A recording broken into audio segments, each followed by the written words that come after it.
Hello and welcome to the seventh in our series of Oxford Archaeology research seminars, in which we'll be discussing life and death in the industrial era. The seminar will focus on the archaeological and osteological findings from two major early modern burial grounds in Oxford and Hull, and will present interpretations and will discuss their significance in the context of archaeologically investigated post-medieval burial grounds from Britain. Firstly, Helen Webb from our Oxford office will talk about the OA excavations at the Radcliffe Infirmary burial ground in Oxford. The excavation produced the largest assemblage of individual burials recovered from an 18th or 19th century hospital site in Britain to date. The burials consist of patients who had not been claimed by their home parish during the period from 1770 to 1852 and are likely to be members of the labouring and middle classes. The burials provide an important insight into early modern hospital care, surgery and burial at a time when hospitals were undergoing a radical transformation into the sort of medically focused institutions we know today. Steve Rowland from our Lancaster office will then present the results of the excavations at Trinity Burial Ground in Hull. Belonging to the parish church of Holy Trinity, now Hull Minster, the site was in use between 1785 and 1861. And provided much-needed burial space beyond Hull's medieval town centre graveyards. OA recorded hundreds of monuments across the site, and the remains of at least 8,700 individuals were recovered. The burials represent a cross-section of Hull's population at the time, and the excavation has provided an unparalleled opportunity to study the lives, identities, and beliefs of the community at a time when Hull was developing into England's third largest port. Finally, Louise Lowe, OA's head of heritage burials, will discuss how industrialisation had an impact on the lives and deaths of ordinary individuals during this period, drawing on the extraordinarily rich evidence from the Radcliffe Infirmary and Trinity Burial Ground excavations. As we will hear, both assemblages contained evidence of work-related accidents, medical interventions, and high rates of infection. And DNA and isotope analysis has allowed the investigation of questions around the relatedness, migration, and pathogens. Louise and Steve will then be joined to discuss the sites and the questions they raise by the following distinguished panellists. Jelena Bekvelak, Curator of Human Osteology at the Centre of Human Bioarchaeology at the Museum of London, who will chair the discussion panel. Alice Rose, Postdoctoral Research Associate at Durham University, Marlin Holst, Lecturer in Osteoarchaeology at York University, Harold Mighton, Professor of Archaeology at Liverpool University, Lauren McIntyre of our Oxford office, and Rachel Newman of our Lancaster office will also join the panel. They will be discussing the issues raised by the three talks in more detail, so do please send in your questions during the seminar via the Q&A function, and they will do their best to answer them. But first, I'll hand over to Helen Webb to talk about excavations at the 18th to 19th century Radcliffe Infirmary burial ground, Oxford. Helen. The Radcliffe Infirmary burial ground, which was used from 1770 to 1855, lies in the north of Oxford in an area known as Jericho. The site, shown in red, was developed between 2013 and 2014 for the construction of the Blavatnik School of Government. The new building is shown in the image on the left. The work was part of a wider scheme of redevelopment by Oxford University of the former infirmary and its grounds, now renamed as the Radcliffe Observatory Quarter. This is the area highlighted in green in the map at the bottom right. The excavation site, encompassing the former infirmary burial ground, was situated in the very southwest end of the Radcliffe Observatory Quarter, on the frontage of Walton Street, bounded to the northwest by the former St Paul's Church and to the southeast by Somerville College. Prior to the excavation undertaken by Oxford Archaeology, several previous archaeological investigations had taken place at the Radcliffe Observatory Quarter, including evaluations within the infirmary burial ground by the Museum of London Archaeology in 2007 and 2009-10. These provided useful information on the spatial extent and depth, density and condition of the burials. Oxford Archaeology were commissioned by the University of Oxford Estate Services to excavate the burial ground in advance of the redevelopment work. The excavation was undertaken in response to a planning condition which required full excavation of the burials to be impacted by the new building. The scope of the archaeological work was determined by the land still being consecrated, despite the burial ground having been disused since 1855. The work was carried out under a faculty issued by the Diocese of Oxford and a burial licence issued by the Ministry of Justice. In addition, an archaeological brief was set by the diocesan archaeological advisor in consultation with the Oxford City archaeologist. Excavation and post-excavation analyses were carried out in accordance with a written scheme of investigation and project design that were agreed between Oxford Archaeology, the Oxford City archaeologist and the diocesan archaeological advisor, and approved by the consistory court. It should be noted that in accordance with the faculty and the Ministry of Justice burial licence, all burials will be reburied in Botley Cemetery, located just a couple of miles to the west of the Radcliffe Infirmary site. A memorial plaque will be erected at the site. It'll be useful here to give a very quick summary of the early history of the Radcliffe Infirmary, just to place into context the actual findings of the archaeological excavations and subsequent osteological analysis. So, the infirmary was set up in 1770 by Dr. John Radcliffe, a royal physician, MP and landowner, to look after the poor and sick of Oxford. Like other English voluntary hospitals at this time, the Radcliffe Infirmary was a teaching hospital and a place of charity, care and convalescence. In the early years, the infirmary wasn't actually used much. The wealthy were treated at home and continued as such. Dispensaries were used, perhaps the equivalent of outpatients. And the poor in the workhouse at Rats and Mice Hill, they would have been treated in the wards that had been set up there to care for the sick. But throughout the period covered by the use of the burial ground, so 1770 to 1855, hospitals in general underwent a radical transformation and began to focus much more on cure rather than just care. Treatment in hospitals became much more commonplace. The period saw a swathe of new medical approaches, and in particular the importance of surgery gained focus in medical training. There was an increasing role in medical education, and anatomy and dissection became an important part of medical training. So who was admitted to the Radcliffe Infirmary, and who was laid to rest in the burial ground? The Radcliffe Infirmary, like other contemporary hospitals, was used more like an inpatients institution, although outpatient procedures were also undertaken there. In order to be admitted as a patient, you needed a letter of recommendation from a subscriber or benefactor. In return for charitable donations to the hospital, the subscriber could recommend individuals from their locality annually. This was a tiered system, and the more money donated, the more people you could recommend for hospital admission. Once the patient found a source of recommendation, they needed someone or an institution to act as their security during admission, occasionally the sponsor, but more often a third party, such as a substantial local householder. Essentially, this was someone to stump up the sum required for expenses, most notably the preemptive cost of burial if the worst happened. The Radcliffe Infirmary is rare in possessing a rich historical archive dating from its conception in 1758 to its opening in 1770 and continuing until its eventual closure in 2006. Amongst the archive are registers of operations, death and burial registers, out and inpatient registers, all pertaining to the period of the burial ground, and these have provided a hugely important dataset for contextualising the osteological data from the excavated skeletons. Of particular interest in the registers, the occupations of the patients are listed, and it's clear from these that the majority of patients were labourers and servants. A multitude of specific occupations are given in the registers, amongst which are rail labourers, railway firemen, boat builders, a gamekeeper, a gardener, printmakers, papermakers, a nurse and a butcher. The records also tell us that most patients were admitted either as accident casualties or people with routine ailments such as hernias, bronchitis and leg ulcers, etc.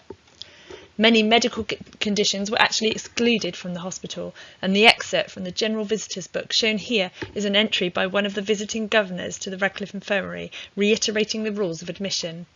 He says, "No woman big with child, no child under 7, except where the greater operations are to be performed, no persons disordered in their senses or subject to epileptic fits, suspected to have smallpox or other infectious distempers, having habitual ulcers, cancers not admitting operation, consumptions or dropsies in their last stages, patients die in a dying condition or judged incurable, and none with the venereal diseases are to be admitted as inpatients." So essentially they only wanted to admit cases they had a good chance of curing. Another really useful bit of data from the records is the patients' hometowns, and these provided an interesting insight into the individuals being admitted to the hospital and those ending up in the burial ground. The mean distance travelled to the hospital, as listed in the operations, inpatients and outpatients registers, are 17, 15 and 9 kilometres respectively. whilst the mean distance travelled by those listed in the burial register was 41 kilometres, so a far greater distance. This does suggest that the prohibitive cost of transporting a deceased relative back to their home county or parish was probably a significant factor in the composition of the Radcliffe Infirmary burial ground. Moving on to what we uncovered at the burial ground. A total of 337 earth-cut graves were revealed and excavated. There were no subterranean mortuary structures at all, for example shaft graves or vaults. Of the 337 graves, 8 were double-stacked, containing 2 individuals in each, and there was one grave containing an adult female skeleton with a neonate positioned in the crook of her right arm. The vast majority of skeletons were in an extended supine position, orientated with the head at the southwest end of the grave. In addition to the graves, there were 24 shallow pits cut into the burial ground soil, containing isolated articulated limbs, many of which exhibited evidence for having been amputated. These features were interpreted as medical waste pits. In general, grave cuts were easy to define because the dark brown grave backfills showed up clearly against the pale gravelly natural that they were cut into. The graves were aligned in fairly regular rows, and although no evidence of grave markers was found, it's assumed that the graves must have been marked in some way because the graves were fairly well ordered, and later graves, although intercutting in places, generally respected the earlier graves. It's possible that wooden markers had been used, perhaps similar to those found at the working-class burial ground at Bethnal Green in London, and also at the contemporary Newcastle Infirmary burial ground.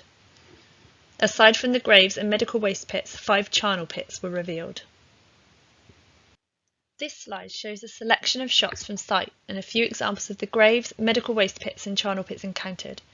The charnel pits, 2 of which are shown on the right-hand side of the slide, were stratigraphically later than any of the associated burials, and it's likely that they represent reburial of skeletal material from graves that had been disturbed during the construction of the Radcliffe Infirmary Eye Hospital and laboratory buildings in the 1930s and 40s. In one of the charnel pits shown, the disarticulated bones are encased in concrete which had seeped into it when the eye hospital foundation was poured.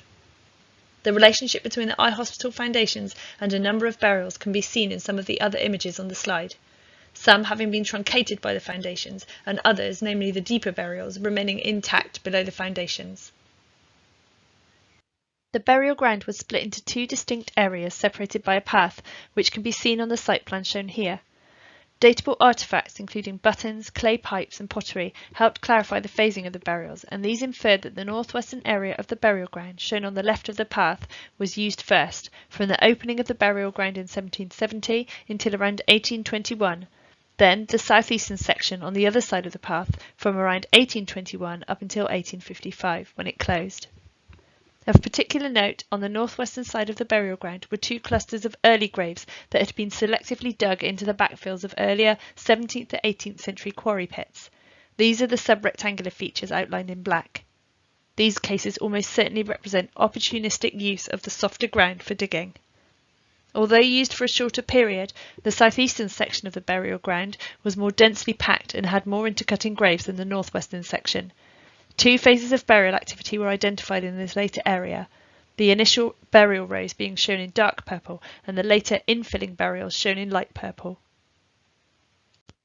The engraving shown on the right-hand side of the slide shows the Oxford University Press building in 1833, and in the foreground is the Radcliffe Infirmary burial ground site. Just worth noting that the view in the engraving is from the northeast, so I've rotated the site plan 180 to tie in with the engraving view.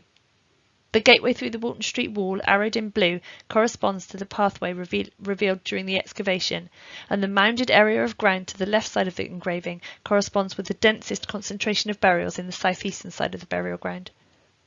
Based on the fact that we have the southwest boundary of the burial ground, that is the Walton Street wall, a small section of the northeastern boundary wall and St Paul's Church to the northwest of the burial ground, we were able to estimate the proportion of the burial ground excavated, and this was between 66 and 78% of the total likely area, with the total number of burials likely to have been somewhere between 500 and 590. The total number of discrete articulated skeletons excavated from graves was 348. This includes the re-excavation of a small number of skeletons that had previously been excavated and reburied by Museum of London Archaeology during their archaeological evaluation.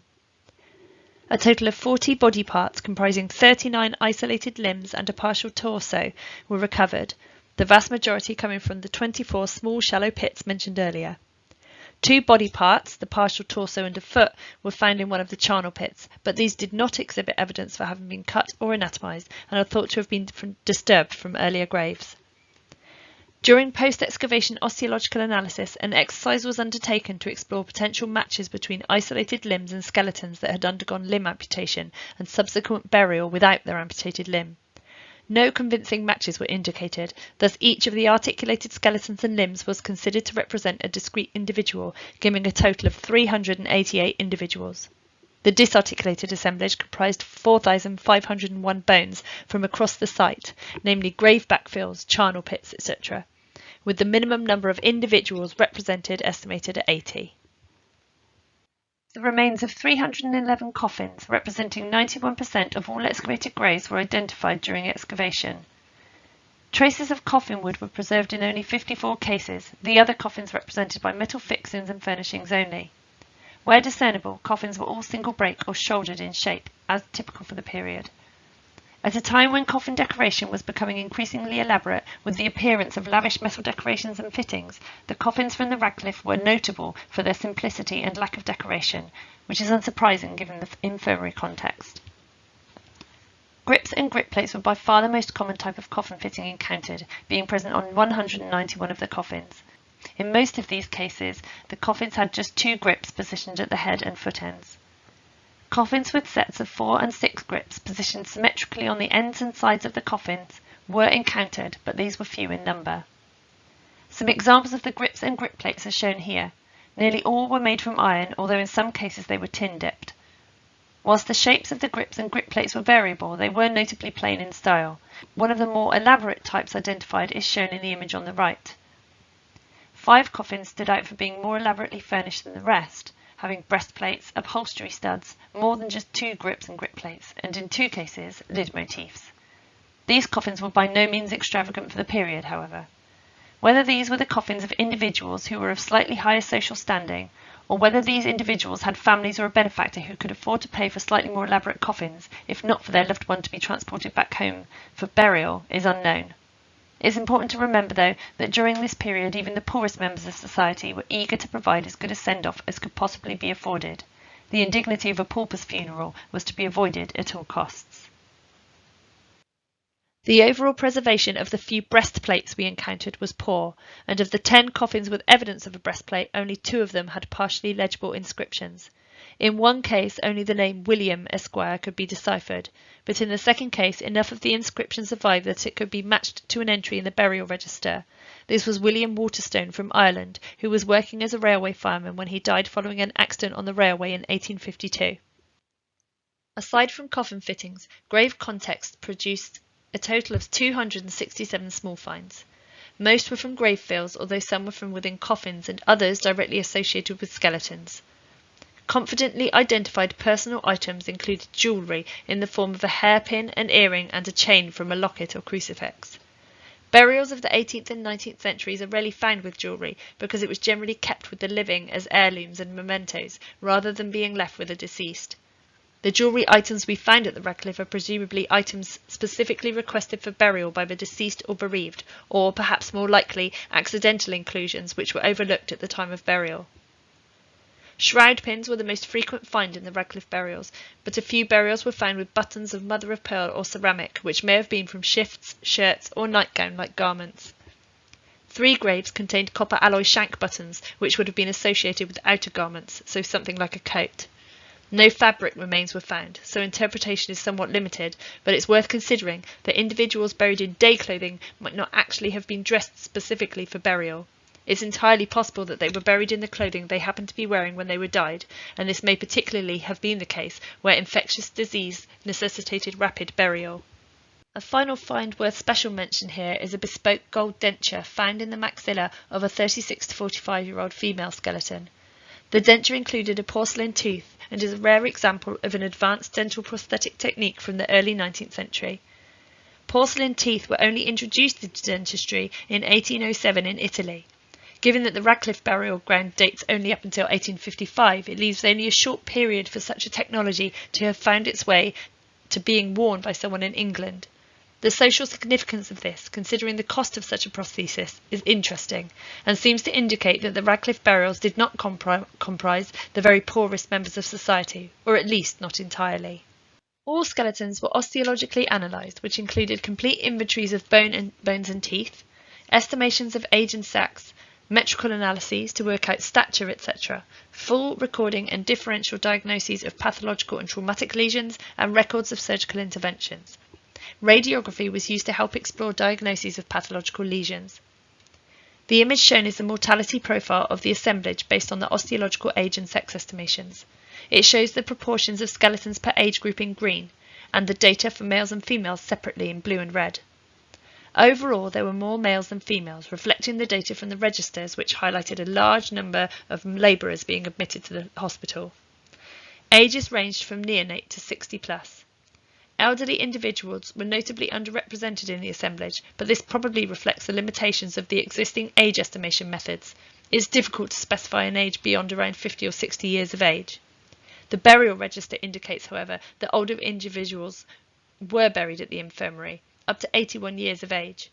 But in general, the osteological data with its high proportions of young prime and middle adults is in keeping with the burial register dataset, reflecting the fact that these were predominantly individuals of working age. On the right-hand side of the slide, the crude prevalence rates of each of the categories of pathology are presented, so the percentages given are the proportion of skeletons in the assemblage with that particular category of pathology. Inflammation and infection was the most frequent category of pathology overall, affecting over 3/4 of the assemblage.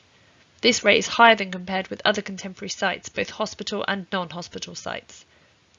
Most inflammatory lesions were non-specific, so a specific cause or infection could not be diagnosed, but a number of specific infections were diagnosed, including 9 cases of tuberculosis, 4 cases of syphilis, and a possible case of leprosy, rarely seen in post-medieval populations. We certainly know from hospital registers which recorded the demise of patients after they'd been discharged that TB was the largest cause of death among Radcliffe outpatients, but the 9 obviously long-standing cases diagnosed in the skeletal assemblage are interesting, given the hospital admission rules, which banned such infectious diseases. Whether the conditions were misdiagnosed, the rules of admission relaxed, or the patients had been admitted as emergencies, potentially entirely unrelated to their infection, is unknown. Also of note, the trauma rate at 46% was high compared with other contemporary sites. Some examples of trauma observed in the Radcliffe assemblage are shown on the slide. 3 examples of severe perimortem trauma to the lower legs are shown in the image on the right, in the form of comminuted fractures of the tibiae and fibulae, at least some of which were likely compound. A well-healed sharp force trauma lesion to the left side of a skull is shown in the image at the bottom left. At the top left are images of a disarticulated skull found with a projectile wound, possibly a gunshot to the left side of the frontal bone.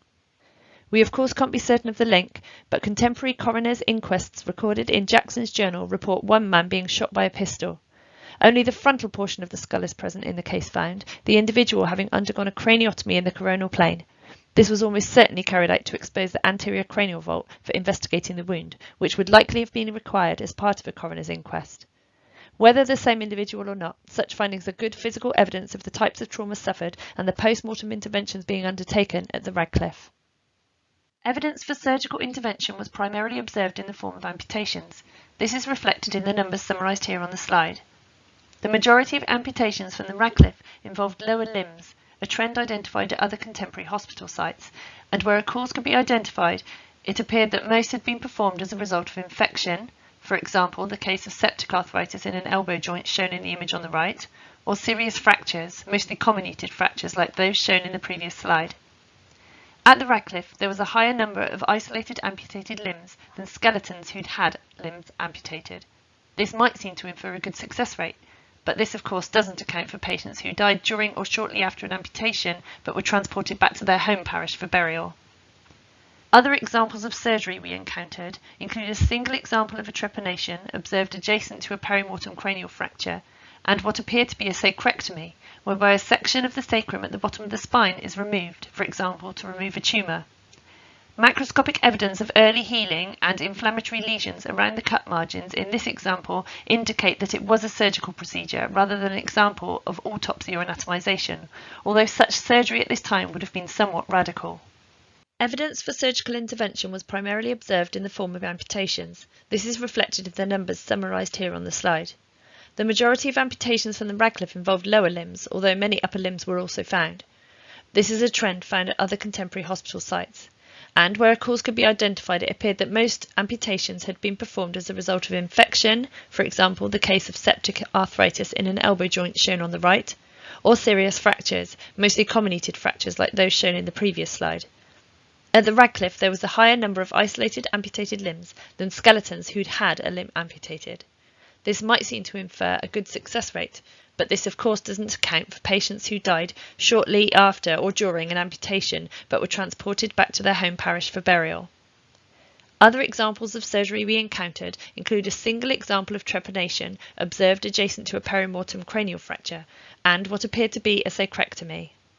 In a sacrectomy, a section of the sacrum at the bottom of the spine is removed, for example, to remove a tumour.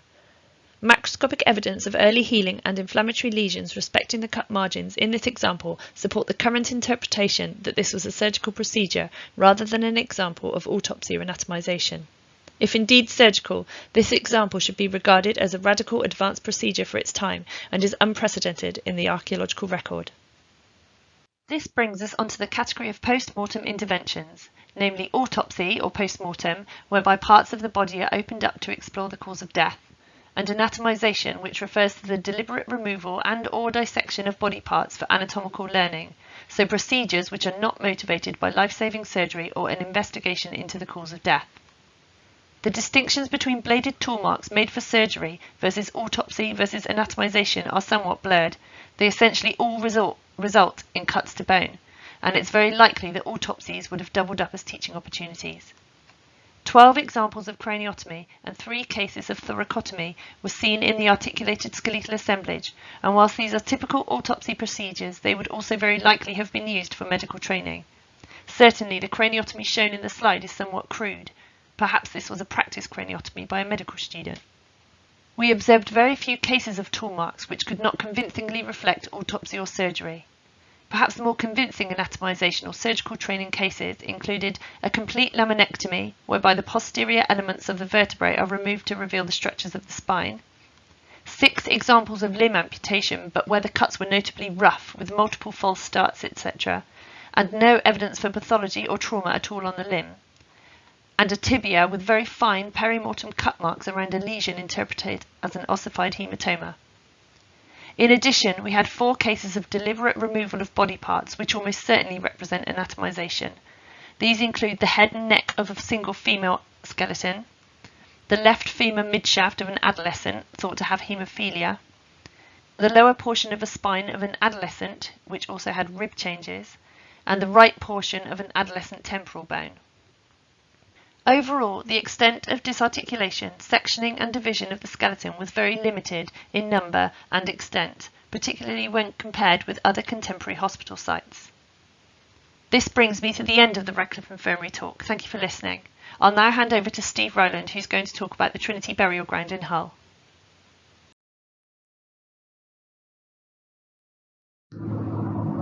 Many will be familiar with the large burial grounds excavated on HS2. I'm going to talk about a similar recent project in Northern England, including a bit on our approach and some preliminary findings from our ongoing analysis.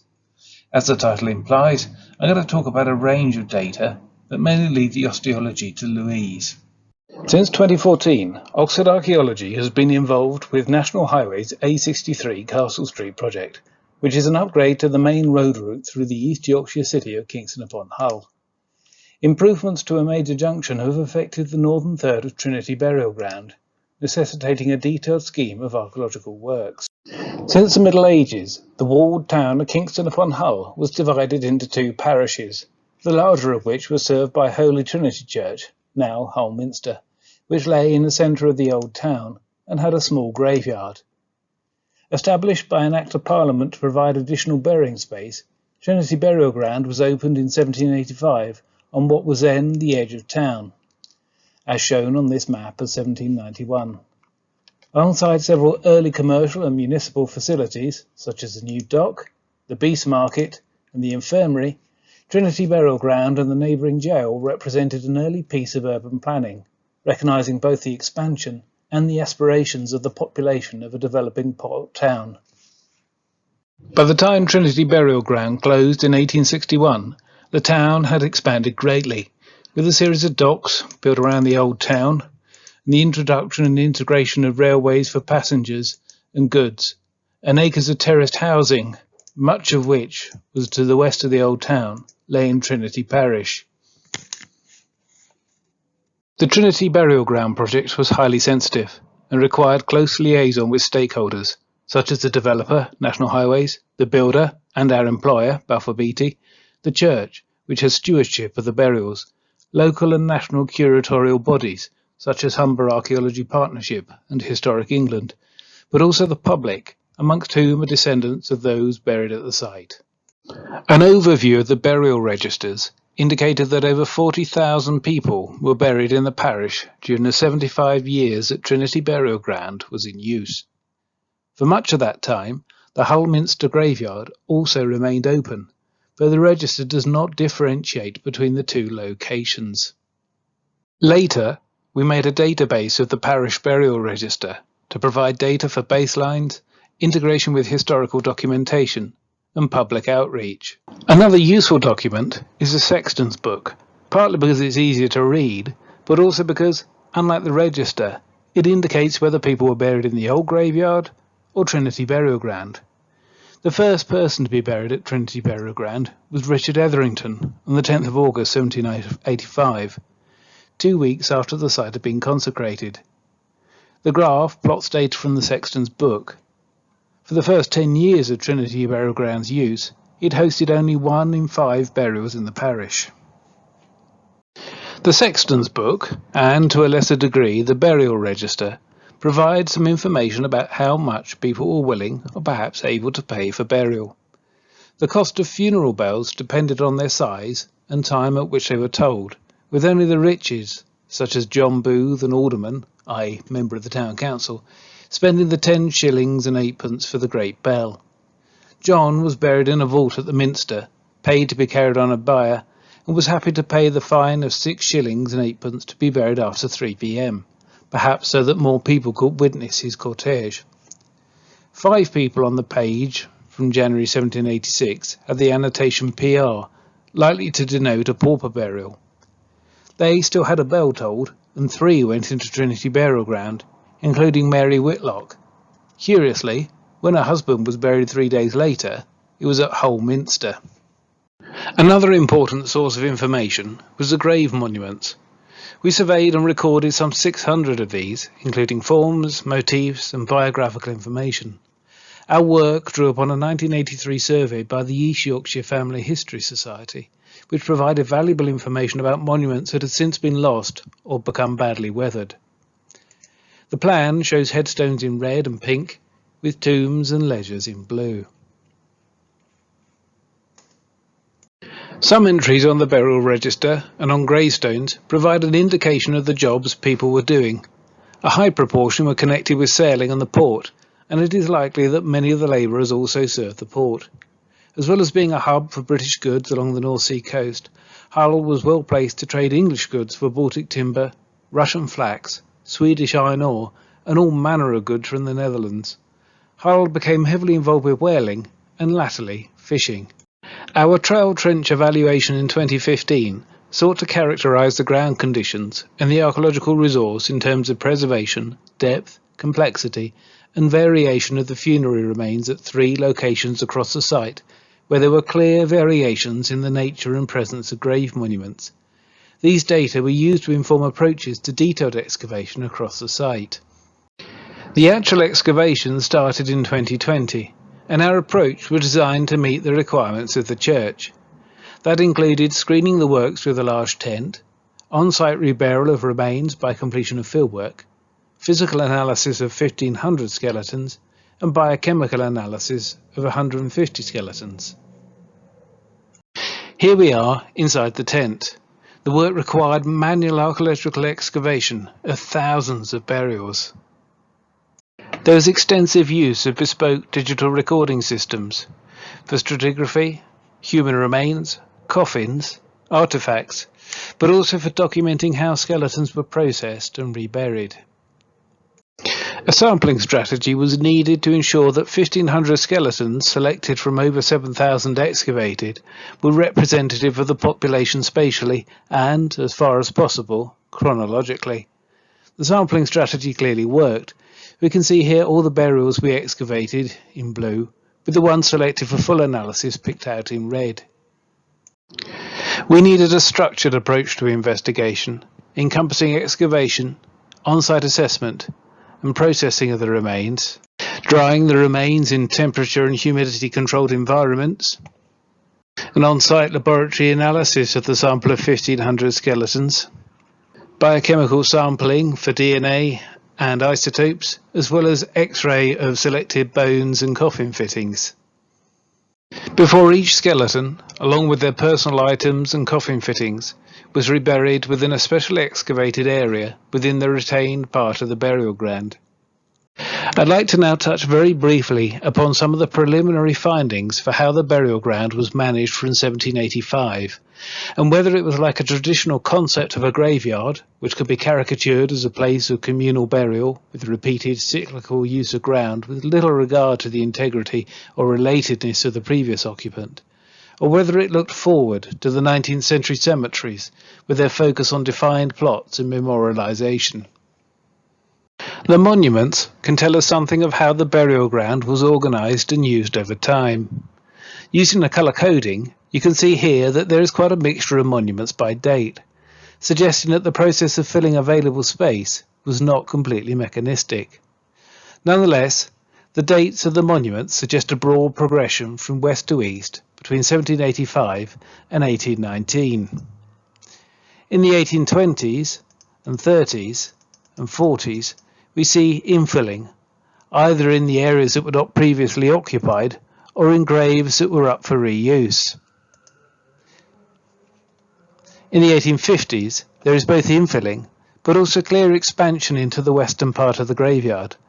I think almost all of this represents reuse of grave sites, many of which may not have been previously marked. In contrast to many contemporary sites, where graves could be 4, 5, 6 metres deep, at Trinity, few were deeper than 2 metres, due to the high water table in the area. The burial ground seems to have been divided into rows of graves, even if the rows weren't always very straight. There's also clear evidence of stacked burials within graves, but some earlier and some later burials do straddle rows. With diminishing space, burials were sometimes placed between earlier interments. In other cases, the gravedigger overlapped and/or cut through burials.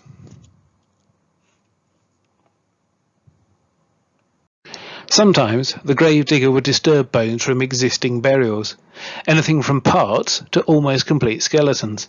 They might gather up those bones and rebury them as discrete charnel deposits, shown as squares on this slide. Sometimes burials might be disturbed when still held together with soft tissue.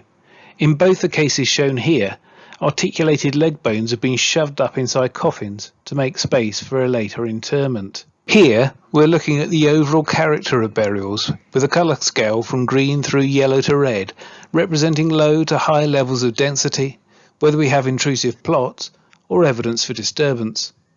These are all quite variable within localised parts of the site, but in general, overall density, levels of disturbance and instances of inserted plots are much more common in the western part of the site compared to the northeast. This may reflect a degree of social differentiation, which at ground level is hinted at by the distribution of tombs. A concentration of early tombs lies outside the dig area, but those built 1810 to 1829 coincide with areas of lower density and disturbance. Few tombs are built after 1830.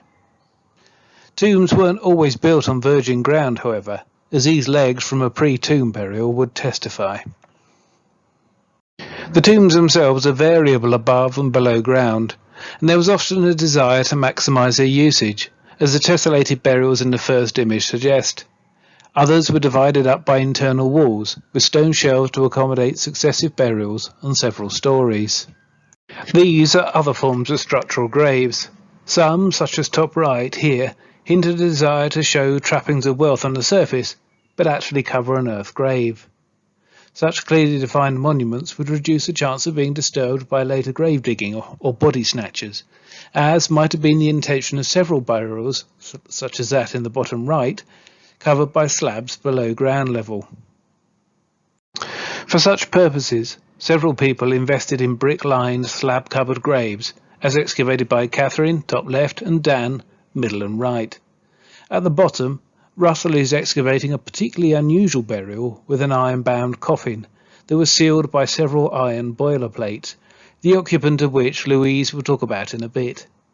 Rather less ornate contrivances were found with several other burials, and seemed designed to hold an occupant within a coffin, preventing them from being dragged out by the resurrection men. Speaking of whom, cases of body snatching were reported from the site in local newspapers, and it seems that on occasion Hull Medical School returned anatomised cadavers to the burial ground, this individual being found with several body parts in the wrong location, and many with the evidence of investigation. Another aspect of organisation may have been demographic. Both the burial register and excavated data indicate a broad demographic profile, but the massive infant mortality seen historically was not found archaeologically. This underrepresentation is unlikely to be preservational. Whilst we have many children buried with adults, often at the head or foot of the grave, there are several concentrations of infants, especially around the jail. Other such concentrations may lie outside the area investigated. We've already talked about tombs. We'll now take a quick look at some of the ways that people left evidence of their identity, status, religion, and belief. Coffin use appears universal. After all, Hull was a major hub of the Baltic timber trade, but there are variations in the type, frequency, and even presence of fittings, reflecting varying levels of expense. The eastern part of the site seems to have had a high proportion of burials without fittings. Many coffins had a breastplate, a stamped piece of decorative sheet metal recording the name of the person and often their age and date of death. Investment varied, however. Most were made of thin iron and painted. Few of these were well preserved. Better quality examples were found in tombs and included some made of brass. Very few were wealthy enough to afford a lead coffin, and others innovated. Jane Griswood was a Lincolnshire farm girl who moved to Hull. Her brazier son-in-law may have done the stud work on her unusual coffin. Much of the iconography on coffin fittings is generic. They are mass-produced items, and only tangentially religious, with some bursts and foliage being common.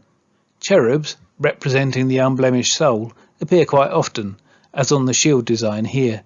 Shields, perhaps with their heraldic connotations, were popular with tomb burials in particular, as was the evocation of classical motifs, such as these sarcophagi and urns, perhaps tying in with the grand tours of the Mediterranean and the Orient, as well as a developing association of Britain with the ideals and imagery of the Greeks and Roman Empire.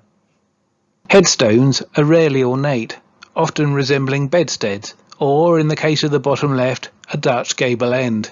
The tombs are particularly plain, perhaps impressing with their size and tasteful austerity.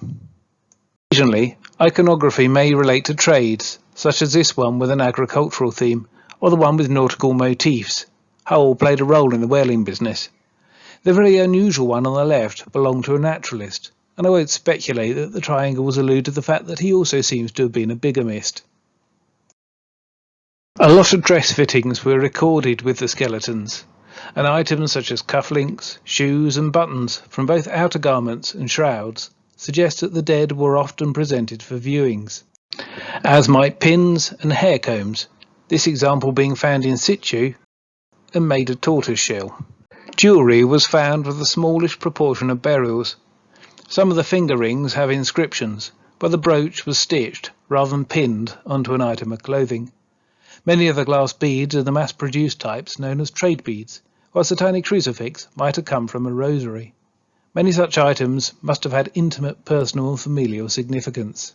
The same is likely to be true of several other items placed by grieving family members, such as this Staffordshire porcelain lamb found with a small child, this daguerreotype photo plate, now sadly blank, and a floral tribute that included these evergreen whortleberries, which represented a rare survival of organic material on the site. Others may have had apotropaic qualities and hint at folk beliefs. There were over 24 plate burials, as observed at several contemporary sites. These are thought to have held salt, thought to have purificatory properties, or the ability to ward off evil, a bit like throwing spilt salt over your left shoulder. This nautical-themed beer mug was found with a male burial and may once also have held salt. More curious were 2 older women found with bottles between their legs. One bottle, labelled Hull Royal Infirmary, was still corked. Chemical analysis found the black liquid inside to most closely resemble urine. Overall, there is considerable potential to integrate these many forms of data, as well as the human remains themselves, to gain a holistic understanding of the everyday lives, identities, beliefs and burial culture of the Georgian and Victorian population of a little studied northern English port town. So thanks everyone for listening, and a really big thank you to the whole TBG team, past and present. For the next 20 minutes, I'd like to draw on various aspects of Helen and Steve's talks and highlight a few themes relating to the 2 sites and more generally to industrial era burial ground projects. Oxford Archaeology has been investigating industrial era burial grounds since around the late 90s. And since this time, an awful lot has changed, not just in terms of what we have learned from them and the science we are employing to analyse them, but also how we excavate and record them. Once focused on burial grounds in London and the south of the country and on the middling and upper classes of Georgian and Victorian societies, these projects now cover a much broader sweep of the country and include individuals from the poor and working classes.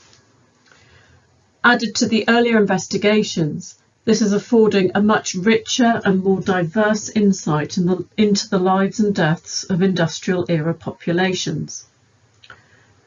Trinity Burial Ground, located in the north east, and the Radcliffe Hospital Burial Ground, located in Oxford in the south, make unique and important contributions to this, because Trinity is the largest industrial area burial ground associated with a major port in the north, and Radcliffe Hospital Burial Ground is the largest assemblage of individual burials yet recovered from an 18th to 19th century hospital site in Britain, and it also has the most intact and largest surviving historical archive.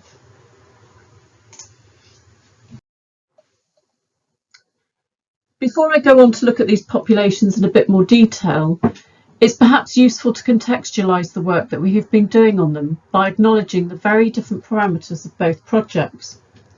That is, some elements of the Trinity investigations, specifically the faculty requirement to undertake on-site analysis, analyse a subsample and immediately rebury the skeletons, are very different to how we usually approach burials from earlier time periods, but have become typical of projects involving the clearance of large post-medieval burial grounds ahead of redevelopment. This is a consequence of attitudes towards human remains of more recent date, religious considerations, and the sheer numbers involved, and requires innovative approaches to how we recover and examine evidence, which is very challenging on many levels. The Radcliffe burials were also excavated under a faculty, but permission was given for the skeletons to be transferred to OA's premises for full analysis, so the approach was more traditional in this sense. However, the faculty required a sample for full analysis to be selected at assessment, with the remainder being reburied. As it turned out, our assessment recommended, with justifications, analysis of the entire assemblage with retention for a 10-year period to allow further study and research on the skeletons. This was approved, and once we had published our technical report on the site, the skeletons were transferred to Durham University, where they are currently housed. But leaving that to one side, I just want to consider some of the information we've obtained from the Radcliffe and Trinity burials in terms of what they contribute to current understanding of lives and deaths during the industrial era. I'll spend the rest of this talk broadly discussing some aspects of the two projects, including trauma, biomolecular science, health and disease, and anatomization and surgery. And in discussing these areas, I'll draw on biographical material and highlight aspects relating to methodologies. Both assemblages have high rates of trauma, the majority of which were ante-mortem fractures, observed on 41% of Radcliffe skeletons and 29% of Trinity skeletons. Elsewhere, ante-mortem fractures have been identified in between 6% and 33% of skeletons excavated from comparable hospital burial grounds, and between 5% and 24% of skeletons excavated from comparable parish burial grounds. Individuals from Trinity were associated with various industries connected to Hull's rapidly expanding port, primarily shipping and trade, shipbuilding and whaling, but also paint manufacture and oilseed crushing. Perhaps the maritime focus of the Trinity burial ground assemblage explains the high rate here, this being in keeping with a high rate of ante-mortem fractures, that is 79%, which has been observed among the skeletons of Navy veterans from the Royal Hospital, Greenwich. The rate observed for Radcliffe is also perhaps expected, considering the nature of the burial ground, but it is higher than other hospital assemblages, such as the Royal London Hospital at 34%, the Bristol Royal Infirmary at 20%, and St Thomas's Hospital, Southwark at 6.2%. The Radcliffe burials primarily comprised labourers, namely railway workers and agricultural workers from the surrounding region.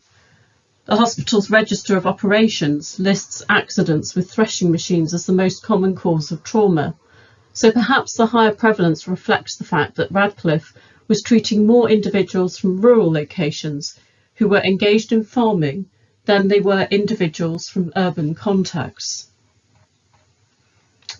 I don't have time to go into more detail on patterns of trauma here, but one observation is that a high proportion of the fractures in the Trinity assemblage involve the craniofacial skeleton, especially the nasal bone. Whilst it's possible to sustain injuries to the cranial vault, face or mandible through accidental trauma, such as by a fall or objects falling onto or into the face, it's likely that many are linked to interpersonal violence, and males had significantly more craniofacial fractures than females. Aside from these numbers, we've been able to gain first-hand knowledge of just how hazardous working lives were. As Helen has mentioned, we excavated one named individual at Radcliffe, a William Waterston.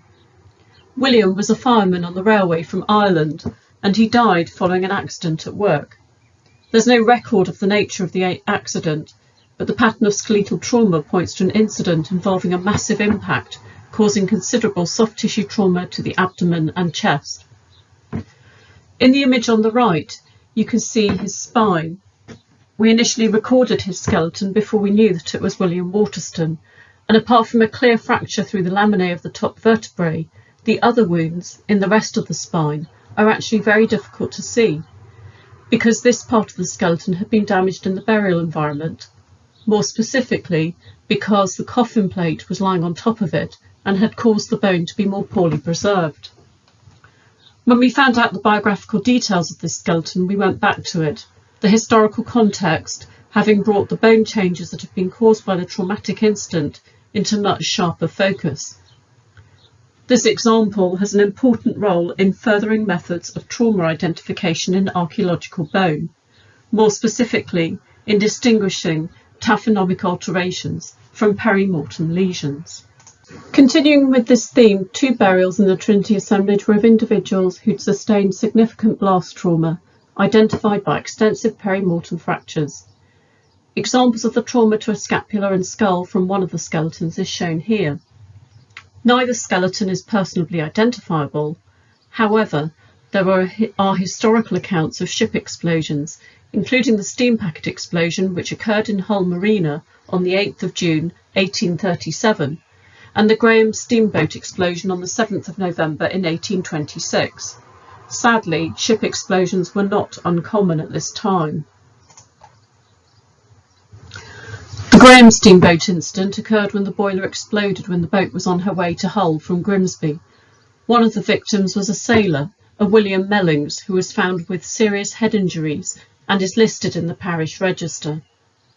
This says he was buried on the 13th of November 1826 and was 40 years old. The margin notes record the word begged, which may refer to the fact that no fees were paid for his burial. William's headstone was recorded in Trinity Burial Ground in 1982, before it was dismantled and stockpiled. One of the skeletons, skeleton 30286, with blast trauma, was found very near to the 1982 recorded location of the headstone of William Mellings. So this skeleton might be that of William Mellings. And this is supported by the fact that the description of his injuries matched those on the skeleton.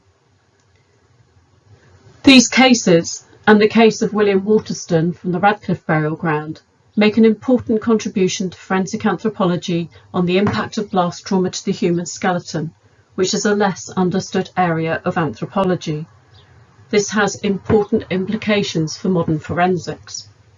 Another context related to a work-related accident involved another William from Trinity, a William Watkinson.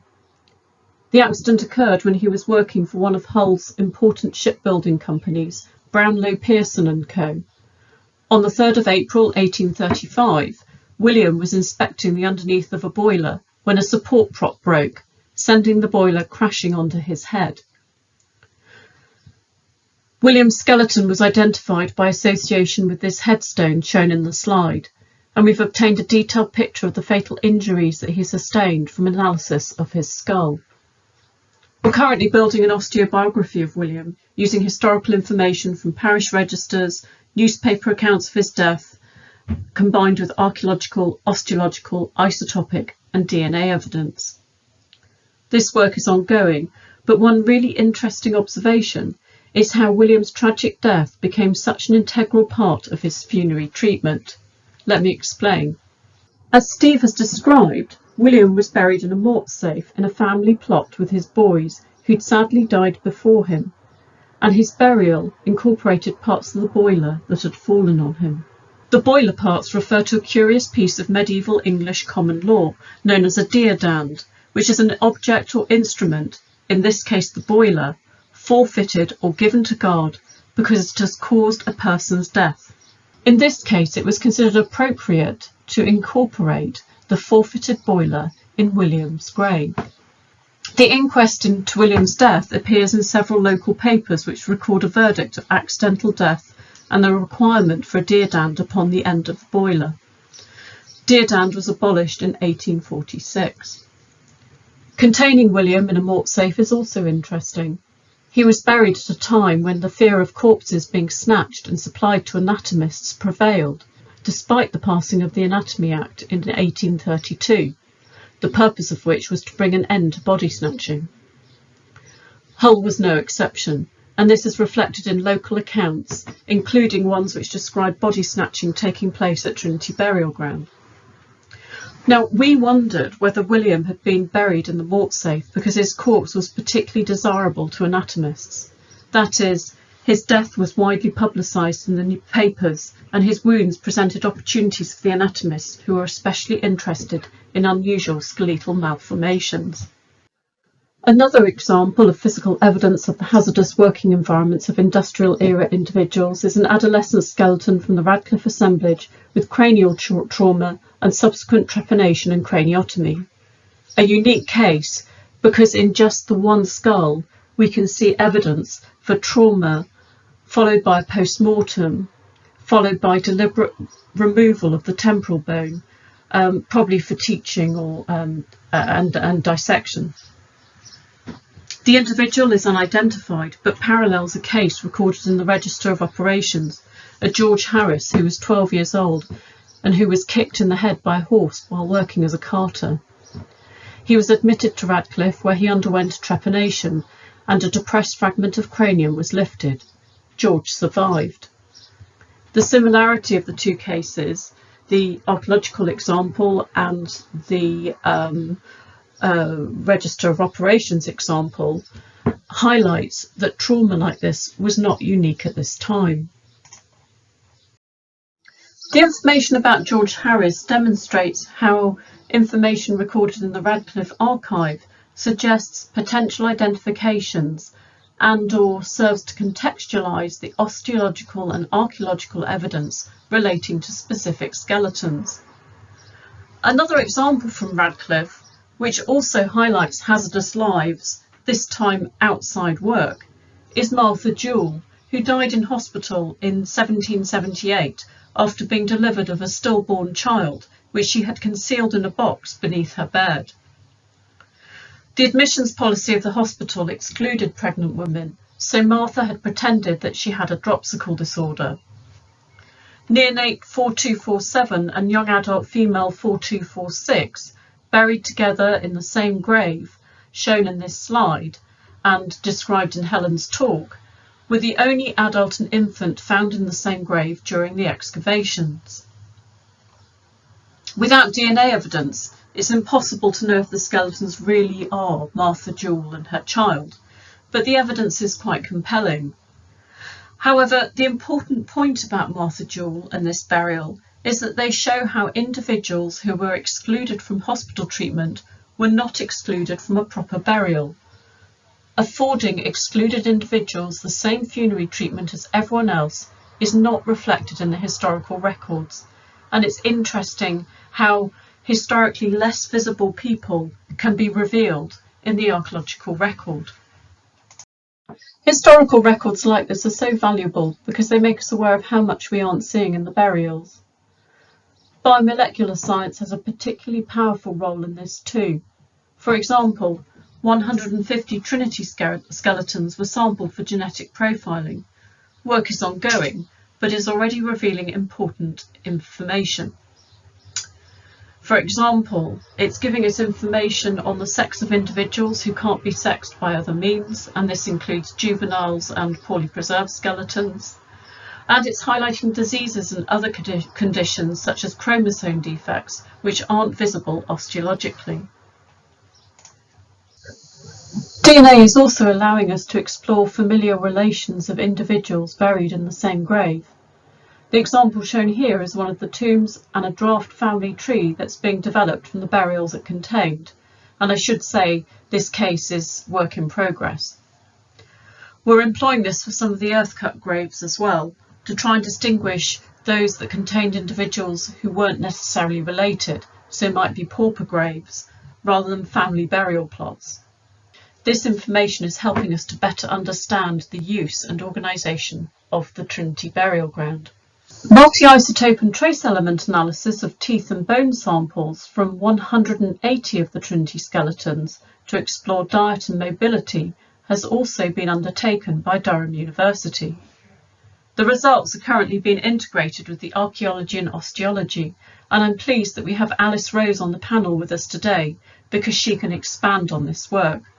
But a few headlines are that most of the individuals have isotope characteristics that indicate local origins, consistent with the burial ground being used by generations of families from the local area, despite the maritime focus of the population.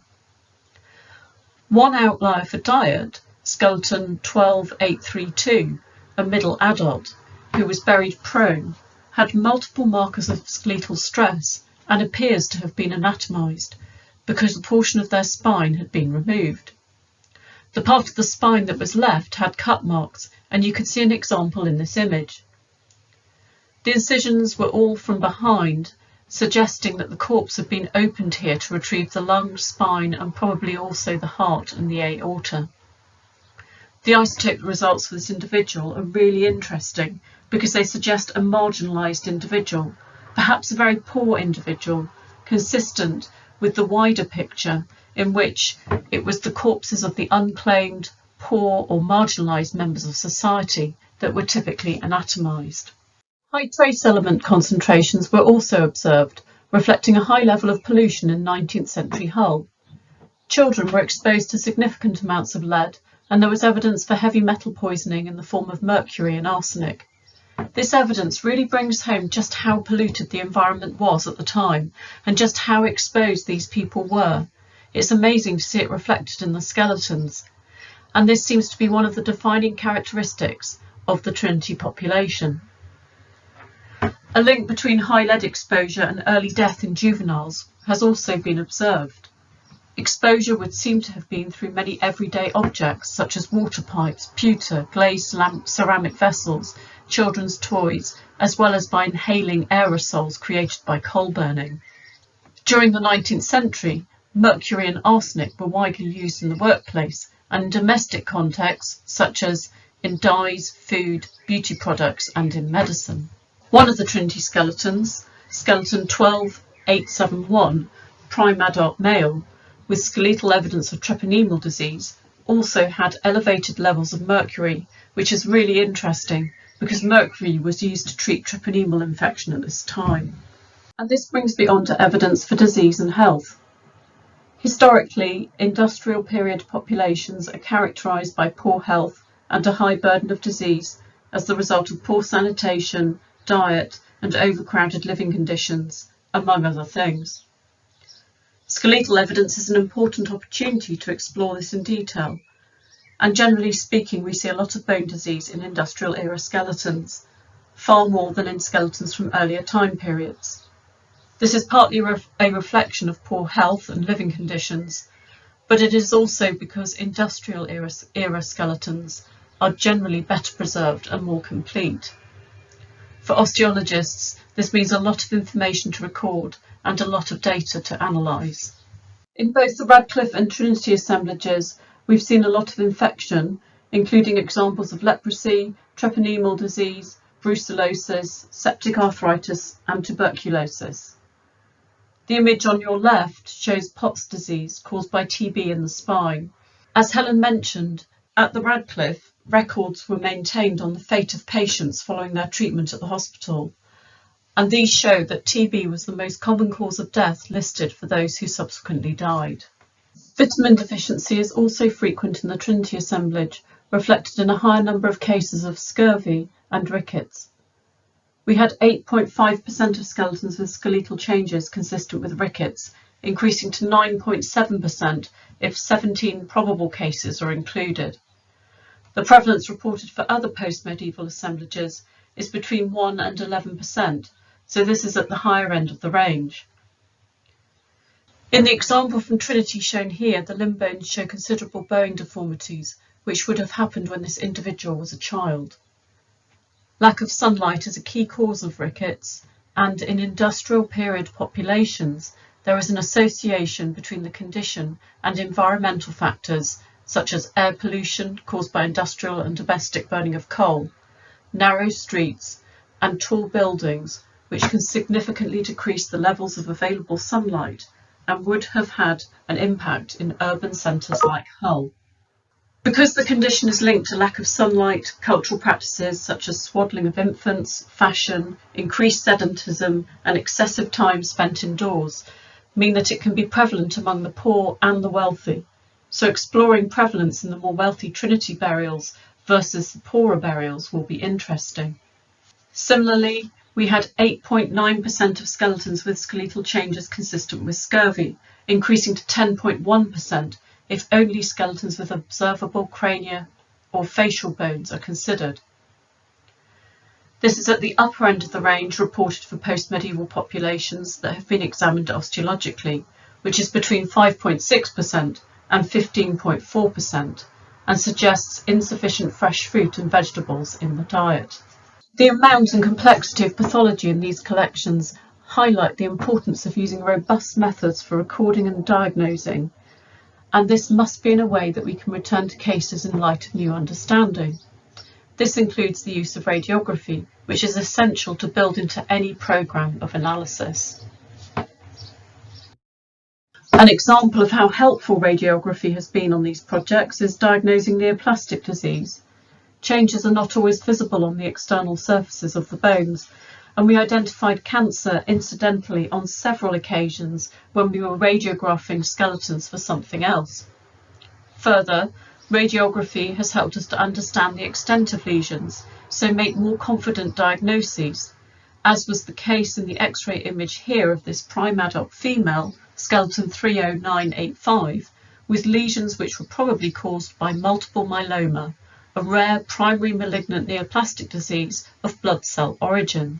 Overall, we saw quite a lot of neoplastic disease in the Radcliffe and Trinity skeletons, but perhaps most notable is that we saw more aggressive cancers than we have done in assemblages from earlier time periods. And one example is shown on the right of this slide from the Radcliffe Infirmary. Lastly, I've already mentioned evidence for anatomization in the Trinity assemblage. Considering the Anatomy Act of 1832, which permitted the acquisition of unclaimed corpses from the workhouse and hospital, we found relatively little evidence of this in the Radcliffe assemblage. The Radcliffe archives record that the governors of the hospital held the view that corpses should not be dissected for the sake of it. As we've seen in Helen's talk, there were 4 inhumations and 2 disarticulated bones that we concluded had had body parts retained for dissection or removed to serve as anatomical reference material, most of them with pathological lesions. These include a skull with nothing on the skeleton to suggest why it had been removed, part of a femur from a juvenile with possible haemophilia, the temporal bone from the juvenile with the head injury, and the lower part of the spine from a juvenile with rib changes. This number of cases is in stark contrast with other archaeologically investigated burial grounds, such as the Royal London Hospital and other sites where the physical evidence has demonstrated that hospitals regularly handed their dead to anatomists for dissection prior to burial, highlighting an institution which took advantage of vulnerable individuals. The examples from the Radcliffe would seem to suggest that instead, surgical waste or post-mortems were being used as teaching opportunities for dissection. Historically, it's known that Oxford was slow to modernise its medical education, and yet by the late 19th century it had emerged as an important place to study medicine. It has been inferred, but not demonstrated, that advances were made by using post-mortems as teaching opportunities. The cases that we have identified in the Radcliffe assemblage are an exciting discovery because they provide the first physical evidence for this. So to wrap up, both assemblages present considerable opportunities.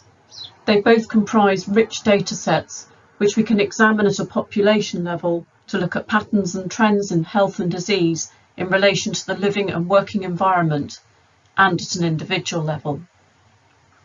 Both populations are characterised by high rates of trauma, infection and vitamin deficiency. Patterns and trends in these provide further insight into the circumstances. For example, the high involvement of the facial skeleton in trauma, pointing to a high rate of violence in the Trinity assemblage. There are others, but I don't have time to go into these now. The evidence also reveals the physical and biological reality of working lives, and the historical context serves to broaden our understanding by highlighting the many hazards faced by individuals while at work and whilst going about their daily lives. Isotope and DNA evidence add another exciting dimension, and one example is the anatomised individual from Trinity that has been identified as an isotopic outlier. Associated documentary sources also allow us to examine individuals, so gain insight into lives, beliefs and practices which are perhaps less visible historically. 2 key observations here are how the hazardous nature of William's work became a key factor in how he was treated in death, and how at the hospital pregnant women were excluded in life, but in death were included in burial. Further, individuals like Martha Jewell and her baby, who are less visible in history, are made more visible in the archaeological record. Linking documented individuals with skeletons has been possible for both Trinity and Radcliffe, but especially Trinity, and a few examples have been discussed here, such as the adolescent from Radcliffe with the cranial trauma, and a comparable case, a Carter, recorded in the archives. This and other examples help us to observe variability and subtleties that are smoothed over by population-based statistics, and they throw a spotlight on ordinary lives. So that just leaves me to acknowledge our project partner for Trinity, Humber Field Archaeology, and our clients, including Balfour Beatty and National Highways for Trinity, and the University of Oxford for Radcliffe. I'd also like to acknowledge the huge teams of staff who worked on these projects and are too numerous to mention by name here. If it wasn't for all their hard work, enthusiasm and dedication, there would be no story to tell. Thank you, everyone. Having focused on science in this presentation, I particularly want to mention the team at the Archaeological Isotope and Peptide Research Laboratory, Durham University, and the team at the Scotland Ancient Genomics Laboratory. And last, but by no means least, all the osteologists who analysed the Radcliffe and Trinity material, all of whom have trained in osteoarchaeology or related fields at several key institutions around the country. These degree programmes are essential for the types of operations I've described today. I'm now going to hand over to Rachel Newman in Lancaster, who will introduce our panel. Thank you very much, Louise, and thank you to all our other speakers for such a stimulating hour. As I'm sure you all know, as participants, we could prefer it if you use the Q&A session option in the Zoom to ask questions. And because we are now coming to the discussion part of the seminar, and in order to get that underway, I would like to introduce Jelena Bekvalak, who is going to chair the panel and start the ball rolling. So over to you, Jelena. Thank you very much, Rachel. Wow, I'm not quite sure where to start really, but thank you so much. They were really amazing talks. There's just so much information. It's the sheer scale and volume of those types of sites and the array of other documentary information and sources that you can then go to, and all of the work that you've all done and how you've managed to sort of interweave that is absolutely remarkable. So it is so important, as well as Louise was saying, it's those individual stories as well as on population basis and how much you can draw from that, and that amazing insight that we have to those people's lives, which is often lost in other ways, but then the archaeology can reveal that and draw that out. And I'm really amazed at how you managed to work on those sites in no doubt difficult conditions, particularly in Trinity and during something like lockdown. I just don't know how you managed that. That was really quite remarkable. And I often question, because I'm at the other end, sort of in an archive, is how you then do sort of go about addressing when you've got such big numbers, how you then approach that and how you do make those selections. And when you're actually there, it must be so tempting to think, can you try to do everyone and everything? So very hard to select. And I was really interested about the reburial on site at Trinity and how that worked and what will happen to that piece of land and with the development, and is that something that will be sort of demarcated? And lots of questions kept going through my head, and I'm sure there's many others from different people, but also just sort of thinking in terms of public engagement, was there a lot of involvement with the local people? And I know when they did one of the projects down here, so with Crossrail, they had sort of like crowd funding, and they were doing things like a legacy and a burial register and getting people involved. If that was something that was also done for maybe more so Trinity possibly than Radcliffe. And Steve, I've got to ask you why you think that triangular monument is a bigamist. I mean, that can start us off, and then I'm sure there's many other questions from lots of people, but how did you come to that conclusion? I didn't know him personally. He was, the historian found out that he was a naturalist. I think I said that right. Yeah, naturalist. And he used to study birds on Orkney, and he had a wife up there, and he had several in Hull as well, although the ones in Hull might not have been contemporary. Oh. But his headstone is particularly unusual, and it sort of stimulated the idea that there might have been, because he might have been Jewish, was perhaps one of the ideas, because it was Star of David, but actually there are several Jewish burial grounds in Hull anyway. So that's what sparked initial interest in him. But yes, it was his sort of naturalism and his several documented wives, not necessarily all known to each other. Yes. Wow. Yeah, just amazing. So were there the register? I mean, I know you've got all the burial registers and the sextons books and these, but then was it then able to go to things like marriage registers? Is that where then finding out? Yes, that's right. The historian was able to look at some of those as well. I mean, unfortunately, he wasn't a particularly well-preserved skeleton himself, so we didn't get much out of him. He was right up against the northern wall.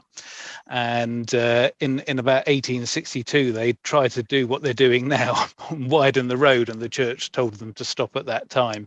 But they did take down the wall, and they did disturb some of the burials as a result of that. And that might explain why he was a bit on the crumbly side himself. So. Right. And then when you're saying as well with the depth, so nothing could really be too low because of the water table. No, that's right. Yeah. So there are, and apparently it was even shallower within the southern part of the burial ground, because the southern part you get nearer the Humber. So apparently they're only able to go down about 6 feet maximum. The southern side they could go down to about 8 feet for the northern part, where we were largely working. But what that meant is that really, once they'd stacked people up in their coffins, there wasn't really much place for them to go. There are accounts of them being offered extra material to put on top of the burial ground. So, for example, to the south of the burial ground, in between the burial ground and the Humber, is the railway dock. And when they dug out the railway dock, the people who were digging it out offered to deposit material from that onto the burial ground, but I think they considered it, but the palaver of moving all the headstones up made them decide against it. But what it meant was that there was limited space, which is why you end up with potentially a lot of people being buried in between other people, and sort of a lot of sort of horizontal crowding, but not much sort of vertical crowding, I suppose. And then, sorry. I was just going to say, it's interesting, Steve, that we have evidence from South Shields of the reverse, where land was built up using seemingly ballast from ships to allow the cemetery to be extended, particularly for small children, which is interesting in itself. Yes, that's right. I mean, Louise's first photo was a shot of the lowest horizon at South Shields, and you might have seen lots of little holes, which were all babies that originally had been buried outside the burial ground there, and then they infilled it with, as Rachel was saying, ballast to both raise the burial ground, the official burial ground, and to reclaim this area, which was originally part of the Milldown Creek. So yes, but they didn't do that at Hull for some reason. They did. For about a year, we're not quite sure where they were burying people, but in a year after TBG closes, they actually open up another burial ground further down the street for the parish. So you have to assume that the whole cemetery, which opens in the 1840s,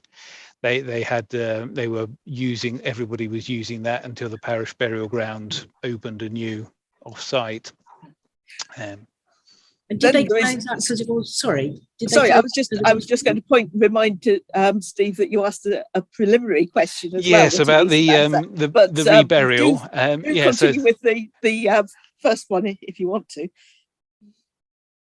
So in terms of reburial, yes, there will be a memorial garden over the part where we reburied the people was immediately to the south of the excavation area, and that's within a retained part of the burial ground. And that area is going to have an avenue of trees and flowers and things on it. And then that's also where we're going to put the monuments that we had to remove from the excavated part of the burial ground. Those are going to be placed along and on top of that avenue there. So that'll look nice and sort of still commemorate those people that are buried there. And the other part of the burial ground will be retained as it is now. They'll be sort of made a little bit nicer because, unfortunately, like a lot of disused areas in city centres, it was not sort of well maintained, and attracted nefarious activities. And the hope is that by making it a little bit nicer, a little bit more gardeny, not only can there be some interpretation panels and things like that, but might deter some of the more unpleasant activities and make it somewhere where you could go for a sandwich or something like that. And then the other question is, how do we choose our 1,500 people? We assessed all of the skeletons that were excavated in the ground. So as part of that process of working out whether they should go into the assemblage or not, and the idea was to try and get a spatial spread, but also a vertical spread as well. So if we started excavating the top of a stack, we really wanted to take everybody in the stack to form part of our assemblage. And there were several criteria that we had to meet in order for them to fit in the assemblage in terms of completeness. If they were adults, they needed to be sexable. Otherwise, and including children, they needed to be assignable to a sort of rough age group.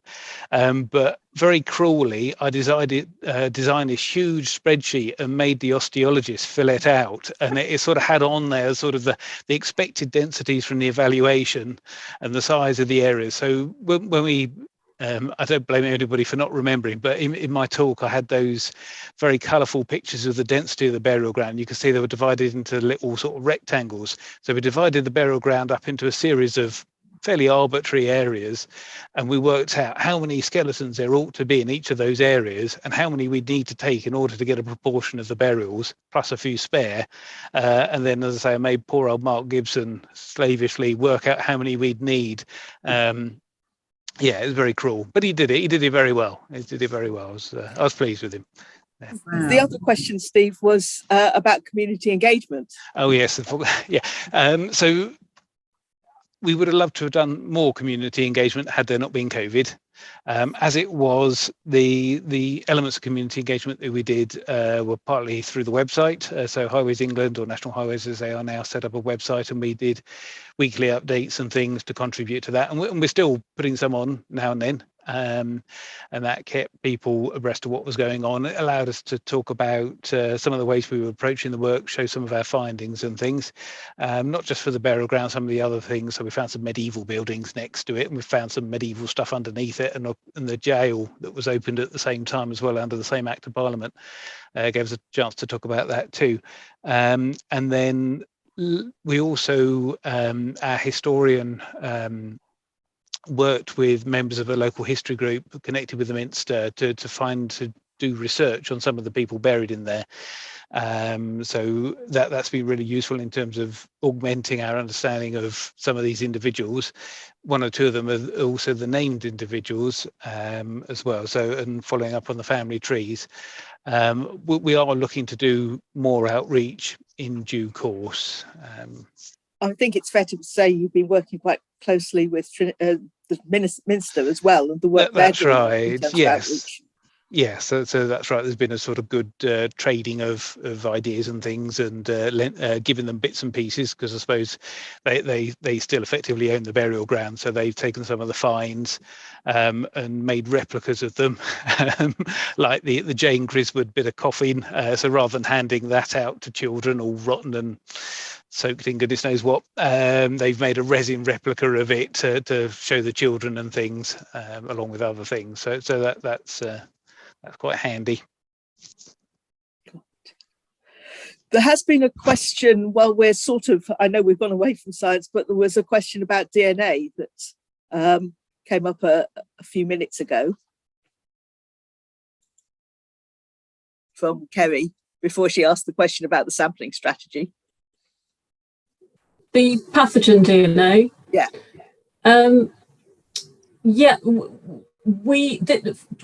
Radcliffe, no, but Trinity, yes. 150 skeletons that have been sampled have been screened, and although the primary focus is sex, familial relations and ancestry, we will be interested in pathogen information as it arrives, more as an incidental finding. We're not specifically pursuing particular things. Although having said that, we did specifically sample some skeletons with unusual pathological lesions and ones that we do have some disease-related questions about anyway. Well, we're on that sort of subject. We have a question from the Netherlands, indeed, about what type of trace element analysis was conducted as the lady is doing research on syphilis treatment there. Oh, right. That's really interesting.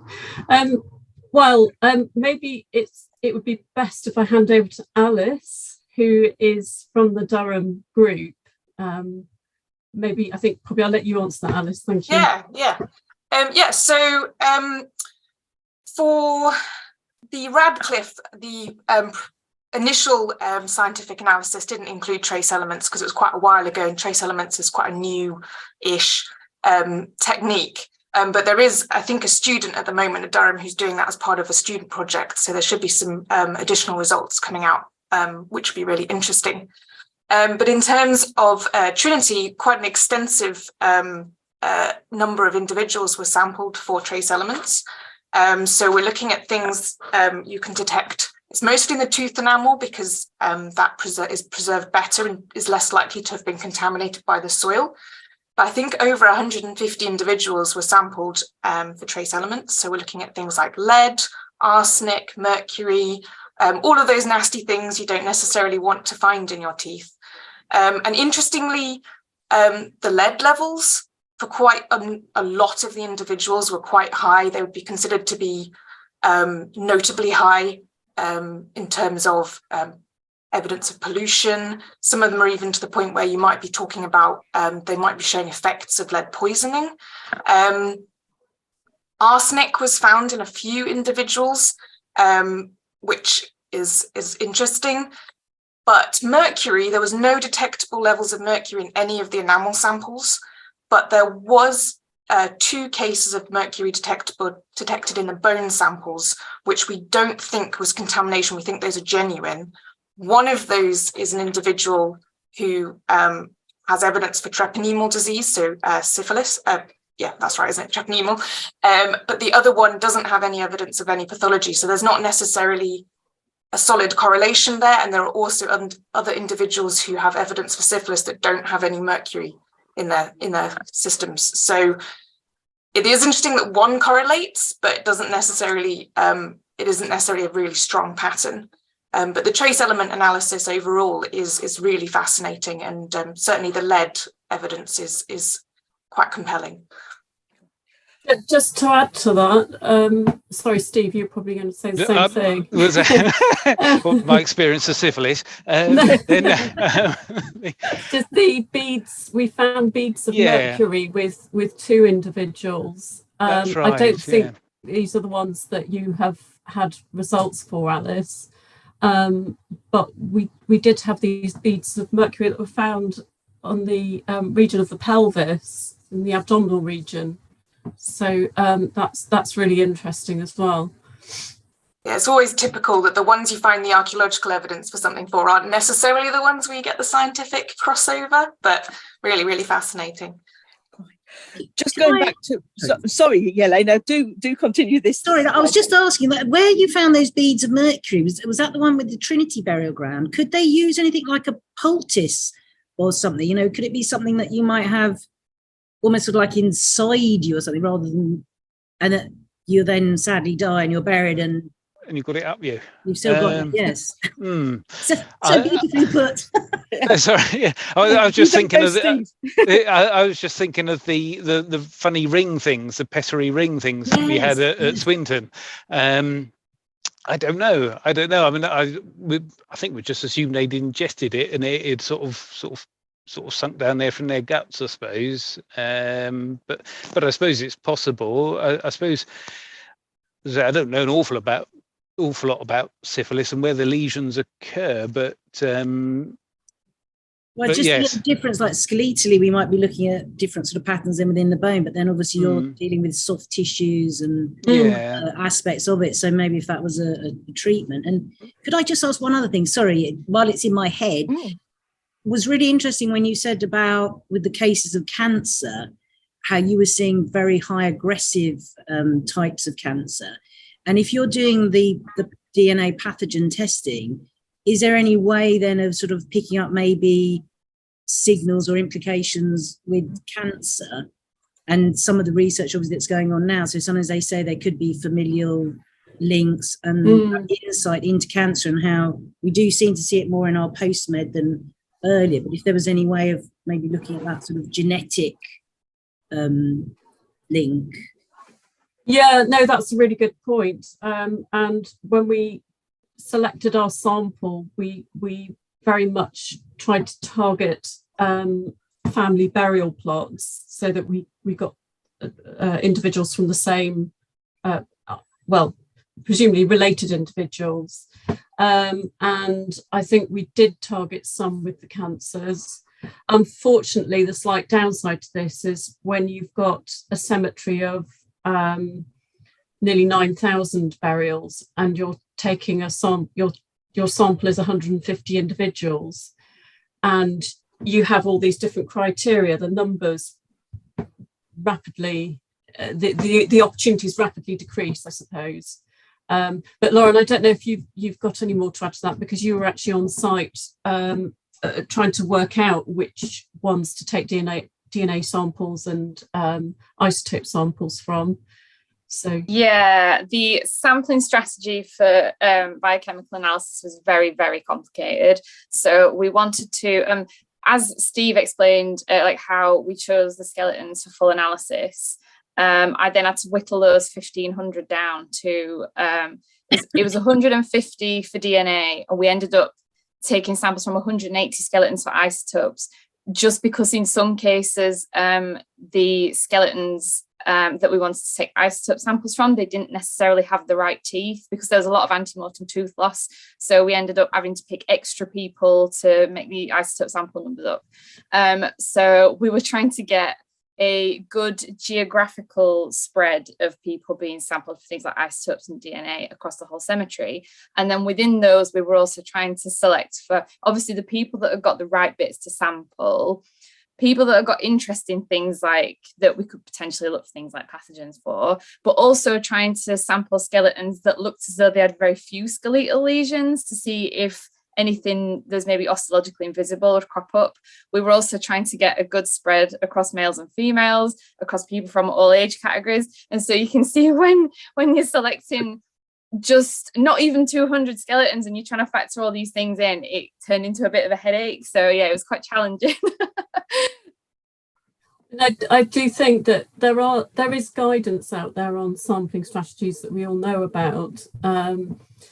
But I do think there's a lot of scope for exploring the realities of trying to employ sampling programs on projects like this, even coming down to the physical limitations that we had on site, for example, and things like the whole system depended on a constant rotation of skeletons coming out of the ground, being examined, and then literally being immediately reburied. I should say coming out of the ground, being selected for detailed examination, and then being reburied. And when you're trying to do that on a small, what felt like a traffic island, with a time limit and no very limited option to have skeletons on hold because you need to await information to make a decision. It's really, really complicated. And I think these things it could perhaps be flagged up more, and perhaps to do an honest retrospective of how well sampling strategies do and work and how well they don't work would be really useful for projects going forward. Because surely, for anybody who's not an archaeologist who's listening to this, most often when we sample, when we select skeletons to sample for things like DNA and isotopes, we've usually already done the analysis. So we have a better idea of what we already have and the wider picture. And Trinity was a lot different to that because, as Louise and Steve have both said, we were constantly excavating skeletons and then having to rebury them almost immediately. So we never had the whole assemblage of 1,500 skeletons out of the ground at one time, because that would have just been impossible because of logistics and space pressures. So trying to select a representative sample of skeletons for biochemical analysis, it just becomes a lot more difficult when you've not got that sort of base level knowledge that normally we have when we're doing these things. Yeah. Well, Marlin, sorry, I saw a hand. Thank you.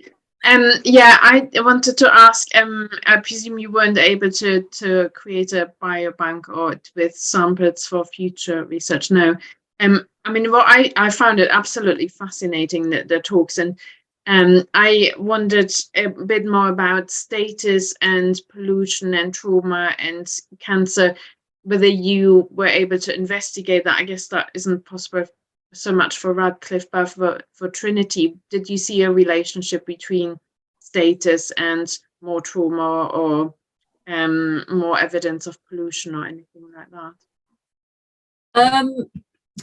We know, Steve was saying more about this, but we have identified part of the burial ground that was probably used by the poorer members of society. And for example, the anatomized individual, the isotopic outlier, was buried there, which is really interesting. And we are in the process of investigating patterns of disease and trauma in these individuals compared to individuals, say, who are buried in the, with the monuments and the grave structures. Lauren's done some initial analysis, and we haven't seen broad differences, but I do wonder if we need to delve a bit deeper into our data to sort of see if there's more subtle differences. Yeah, there's nothing that's really jumping out like that at the moment. But yeah, as Louise says, maybe we need to look at it in a little bit more detail. The main things that we've seen are sort of across the burial ground. There are sort of these slight socioeconomic differences. So the area in the middle with all the tombs in, as Steve said, is probably got the wealthier people in, and a lot of the like coffin evidence and things is like correlating that as well.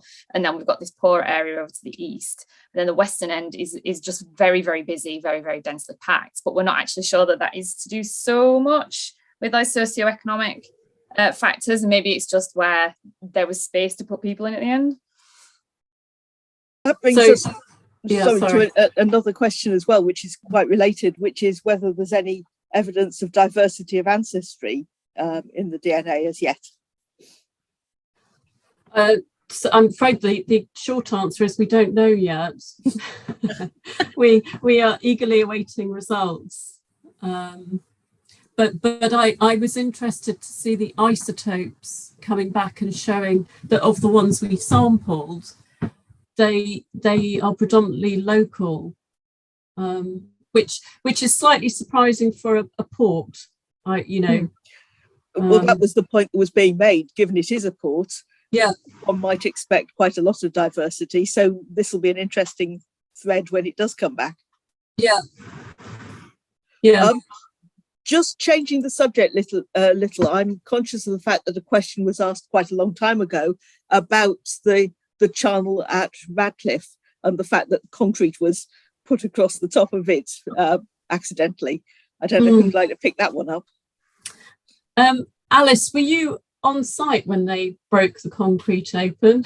Well, that was that section, that square section of concrete with bones in. That was my day one day on site. Was trying to clean that up as nicely as possible to make it presentable. So yeah, there were quite a few cases where we had the bones sort of encased in concrete. So we still treated it carefully. We excavated as much of the bone out as we could, recorded it in situ, and then I'm not quite sure what happened with it afterwards. I think we tried to salvage as much as possible. I think the contractors on site did chisel quite a lot off, and release some of the bone. And actually they did an amazing job. I think they were cursing us. I do remember some extraordinarily heavy boxes coming back to the office, so I'm guessing we kept some of it encased. I'm pleased actually to say that there are 2 boxes of concrete and bone that we really decided not to go further with, because it would have been far too destructive than beneficial. So surprisingly quite a lot we were able to break out and then process as usual.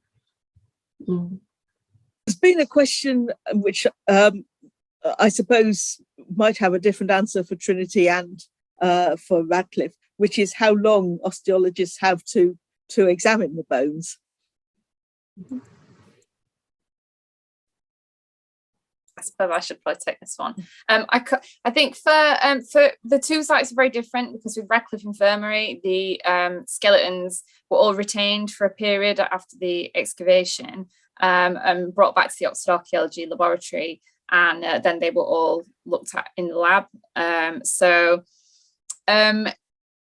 We usually, as a rule, say about half a working day per skeleton for analysis, but obviously that can vary quite wildly depending on how well preserved the skeleton is, how much of it there is. If you've only got a leg, it's going to be much quicker to look at than if you've got a whole skeleton. And I definitely remember there being a very pathological skeleton that Alice looked at that I think took about 2 days or something. So it all kind of evens itself out after a while. And we were sort of working on the same principle with Trinity as well, but obviously we had the extra added time pressure of we were doing it all while the site was happening, and we only had a finite period of time that we were allowed to physically have the laboratory on site. So we were there for about a year, Steve, is that right? Yeah, a bit less, about 10 months, I think. Yeah. Probably felt like a year. But yeah. And I suppose because of our sampling strategy, we didn't have any people that were just legs really at TBG, did we? So because we've chosen those that would be analytically useful. So it did mean that it probably took on average more than half a day to do. And so we ended up getting lots more lab space, didn't we? Chucking people out of their offices and converting them into little bony labs. We were literally converting rooms into laboratories as fast as we could throw people out. And I think at one point we had about 10 osteologists working at any given time, like all in different rooms all over the facilities. So yeah, it was pretty crazy. Mm-hmm. There's another question for Steve. In terms of the neonates and the very young children, I think I know the answer to this, but the question is, were they originally outside the initial burial ground? And what are the theories of why they should be put into such a small space, in effect, in a particular space? Right. Hello, Elizabeth. So the ones... They weren't outside the burial ground in this case, because that corner, the jail, was built at the same time as a burial ground. So they were inside the wall for definite. I wonder, there's an incident after the burial ground had closed in the I think 1880s, when workmen were putting up some trees, and they came across various illicit baby burials. And around the sort of that far eastern end of the site. And so it's possible that some of our little ones round the wall could have been associated with that sort of activity, but it may also have been the fact that a lot of children, the infant mortality was really high, and so they may not have been buried, obviously they're predeceasing their parents and things, so there's not necessarily a family plot to put them in. So there's sort of particular areas of the burial ground where they're trying to sort of fit them in. And we wonder actually whether, because we haven't, the southeastern part of the burial ground fell outside the excavation area, and that's the area where a lot of the later monuments are. And I think that area still had loads and loads of burials in it, and it probably had a lot of the poorer people in unmarked graves, and I suspect a lot of the child burials are actually in sort of unmarked graves around there. I suspect part of the question might be to do, as we mentioned, with Coronation Street, with the theory that unbaptized infants were buried outside consecrated ground, and whether in this sort of industrial scape, unconsecrated ground almost is the edges of the burial plot. Potentially, I suppose. Yeah. I mean, so Coronation Street is St Hilda's rather than the soap opera, but yes, I suppose it's because I don't want to believe that about the incumbent at Hull. Who I've forgotten his name. That's not very clever, is it? But he was a big friend of Elizabeth Fry and William Wilberforce, and I don't want to believe that somebody like that would allow unbaptized burials to go into, or babies to go into unconsecrated ground. But I mean, it may have an element of that, Rachel, or they're still sort of, even if it's still consecrated, it's still marginal. It's still a convenient place to put them. I'm thinking very much, which is a very different sort of vicar of Tess of the D'Urberville, for instance, where there is a heart-rending element where Tessa's baby is put over the other side because it wasn't born in wedlock and it wasn't baptized. Yeah, and certainly there are babies on that it's fairly obvious from the burial register that they aren't not only not baptized, but they're not born in wedlock and things. So yeah, they don't all. I mean, some of them are documented as bastards, but some, even those that aren't, it's fairly plain that what's happened. So I think that's taken us through the questions that have come through the Q&A, Elena. Could I was going to think back with the Radcliffe Infirmary, with saying the amazing documentary evidence that was there. Was there any more sort of insight or recordings as to particular treatments that were carried out on individuals? And also thinking, was anything found in terms of maybe specimens? So if somebody had something interesting, did they ever keep anything like that afterwards for teaching? So if there was any staining maybe of particular areas of the skeleton, or then showing a particular disease or aspect? No, we didn't find any examples like that as were found at the Royal London. So no specimens that have been stained or prepared for display, or nothing at all. And we did refer to excavations at the Old Ashmolean in the 90s that Bill White recorded. And I don't think there was particularly much in that either, but one interesting observation was that he noted a focus on juveniles. And we don't have enough evidence from Radcliffe, but the cases that we were able to say had been probably anatomized or taken as for teaching do seem to be juveniles as well, or adolescents. And so we wondered if there was a specialist there who was focusing on children and had a particular request for those. Yeah. Was there any information on the particular surgeons that were there? Because I know from Royal London, when Louise and Natasha, they were looking into research, they were able to find some of the names of the surgeons at the time, some who were better than others maybe. And was there anything like that with Radcliffe when you? Yeah, so we have all the names. I think our problem with Radcliffe is that the archive is very extensive. So for the purposes of our technical report and presentation of our evidence, we had to focus on a particular area. Now, Ben Penny Mason, who was working with us at the time, he did, and Alice, you did delve into the archives quite a lot. And we focused on the Register of Operations, which was fascinating because it describes the particulars of the individual, what the operation was for, and whether they died or survived. And that showed that, generally speaking, if you were having a limb cut off, you tended to survive. But if they were going in and removing a hernia, for example, it was game over. Yeah.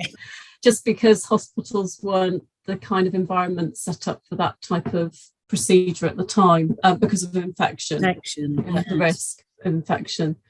Sorry, I've gone a bit.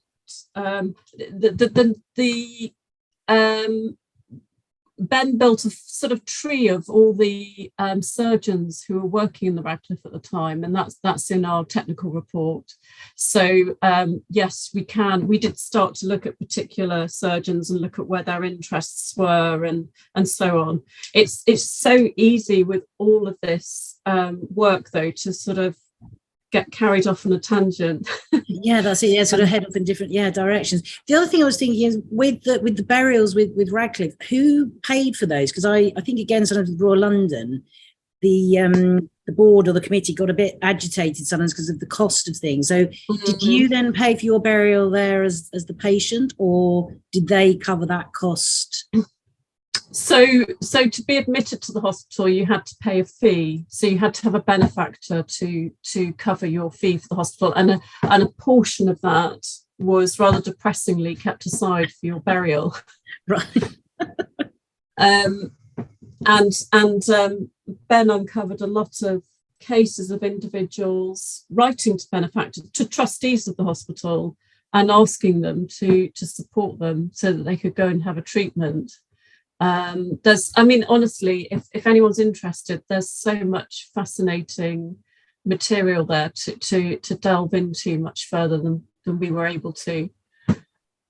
Alice, I don't know if you had any more insights, because I know you were looking at this material as well. Not in terms of the archive, that was very much Ben's domain. But what I was going to sort of take up on from that a bit more broadly is that it's, in terms of isotope and biochemical analysis, to work on these sort of later burials is really interesting when you have the records to sort of ground truth your isotopes with, because quite often, like I previous to this specialized mostly in medieval period skeletons, so you kind of you use your common sense, you use the context, use the archaeology to interpret the stuff. But when you've got cases perhaps of, as we say, we've got a couple of named individuals, or we know where for example, the Radcliffe records where people were living, where they were coming from, so we can use that to sort of compare your isotopes better with, and sometimes it matches up and sometimes it doesn't, and that's where it gets really interesting. Like there's a named individual from Trinity who, if we didn't know who he was, we would have interpreted his isotopes very differently, but because we know he was most likely a local Selby lad, but his lead isotopes make him look like he perhaps had some connection with the Mediterranean.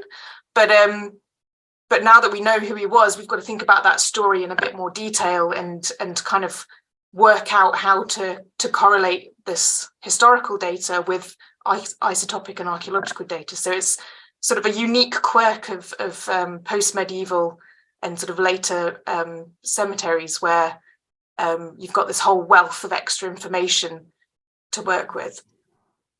And also with the isotopes, sort of thinking in terms of like diet, because often we think about the diet, is then the diet if you're in hospital, or the diet of the people at Trinity, or maybe that diet of that gentleman who is a Selby lad, but is it Mediterranean? Can you pick up now? I mean, those sort of nuances, maybe if someone has been somewhere else, they might have come back, or even a hospital diet.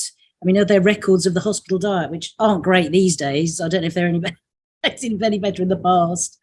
I think the problem with that is issues of scale. So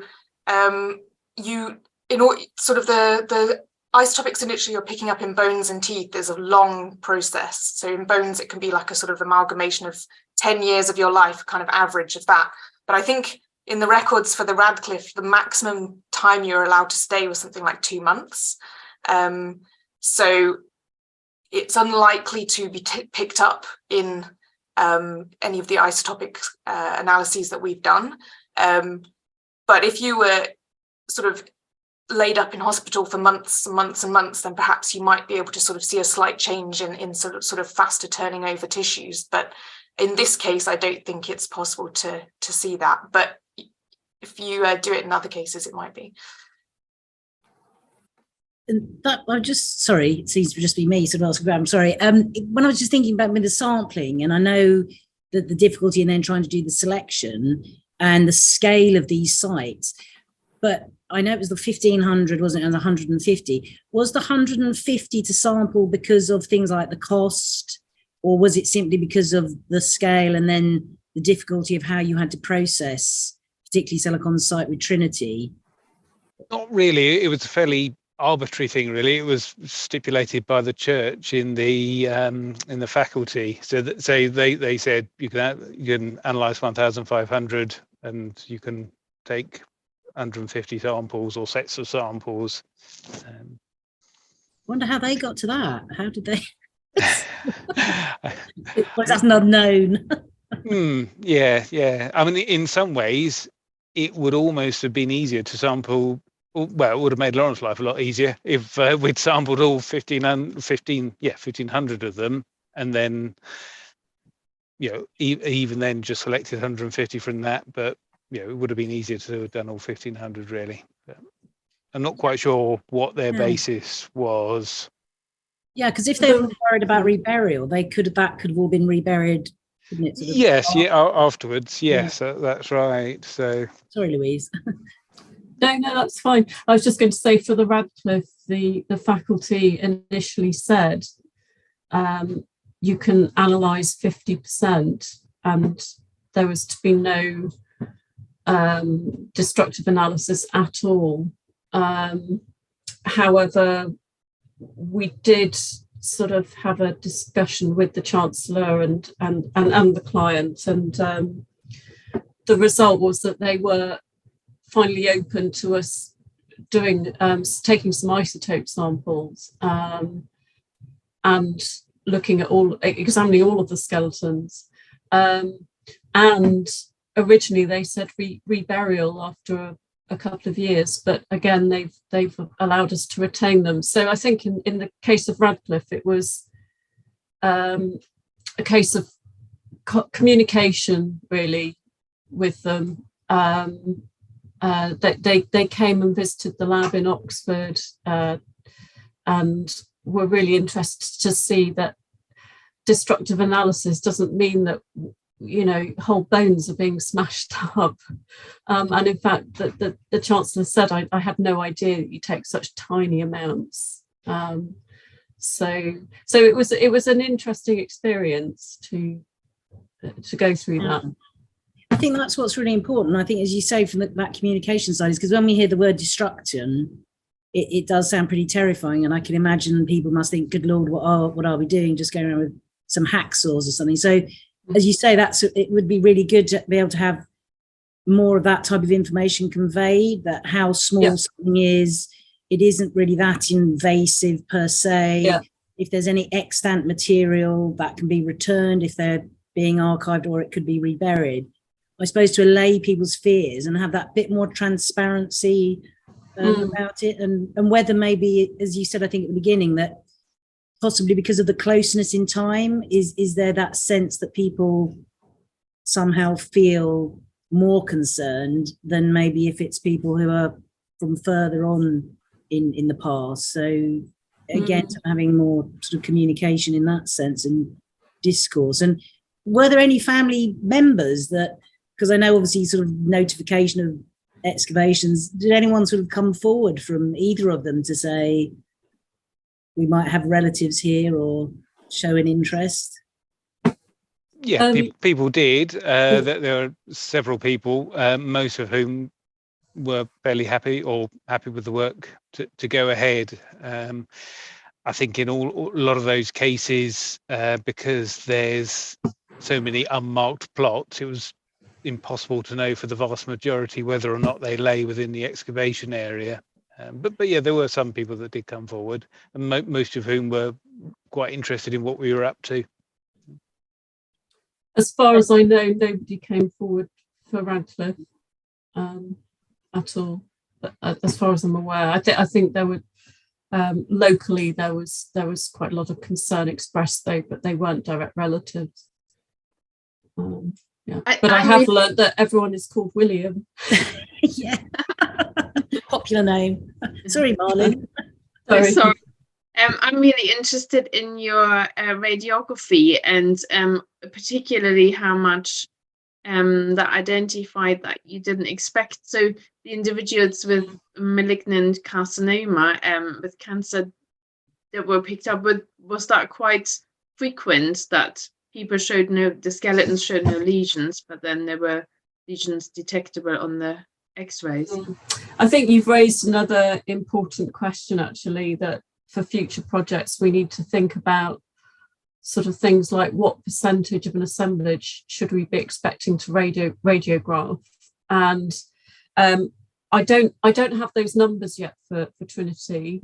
I know because we're currently in the process of writing up the technical report on the Trinity hull skeletons, but as I've been going through, I have noticed a few cases that weren't seen macroscopically.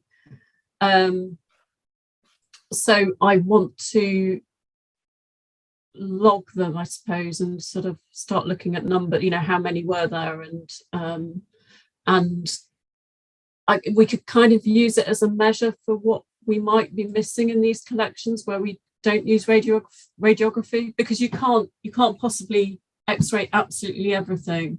No. And where did you see the lesions mostly? Was it in the crania or was it in the spines? Or?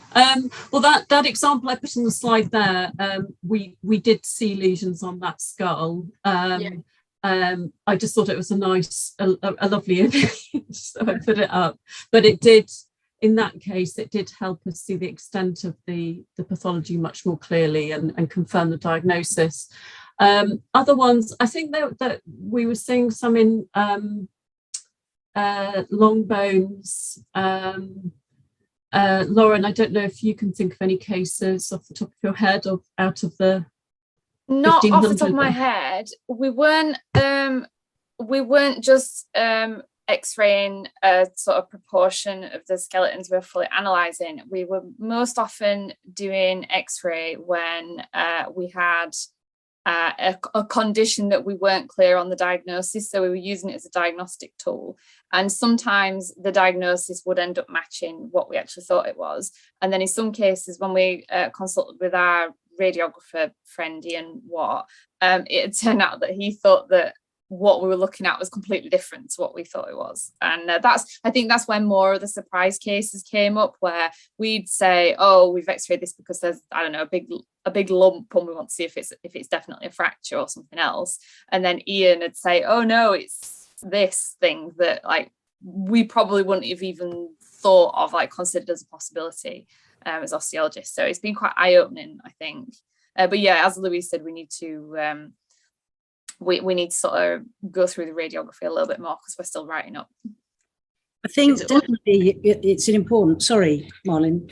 No, you go ahead. I was going to say, as you was pointing out, from when I did the project with Gaynor and we looked at the impact project, it was the radiography that was so key. But what was really good is that because we did selected elements, we didn't do every single bone because as you said, that would be utterly impossible, but we targeted selected elements.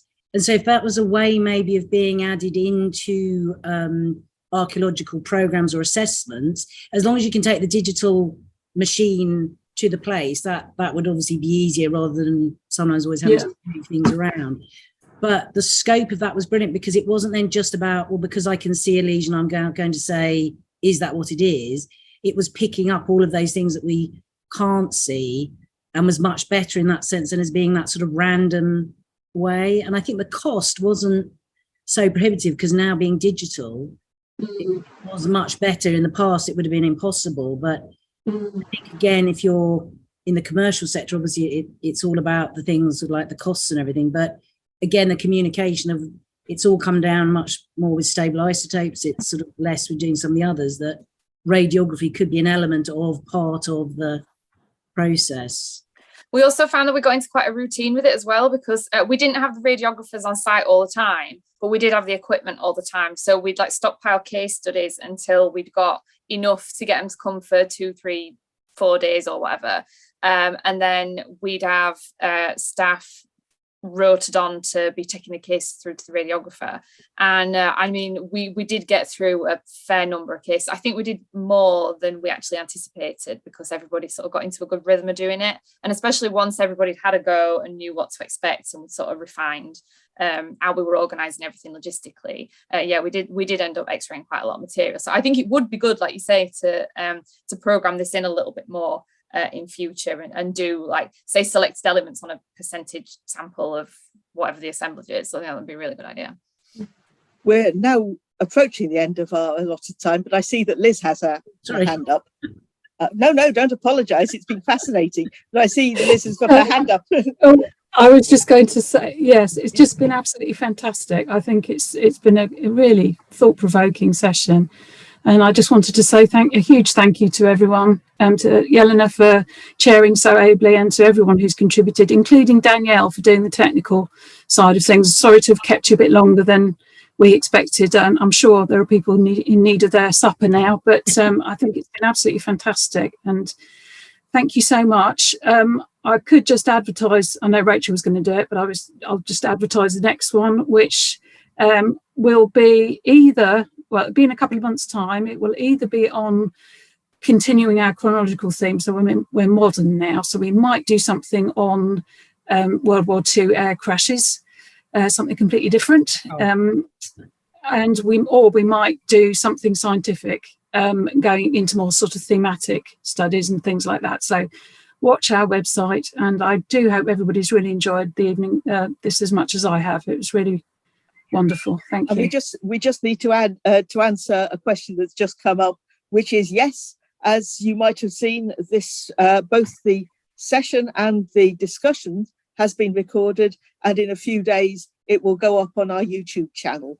So please do look it, and do tell your friends who couldn't come tonight to watch out for it, because it will be available for perpetuity once it goes up. We just need to do a little bit of tweaking and editing. So, and the other thing to say is that there are feedback forms, so please do send in any comments you have, because obviously we strive to make these as interesting and informative and indeed entertaining as possible. And any ideas you have to make them even better, please let us know.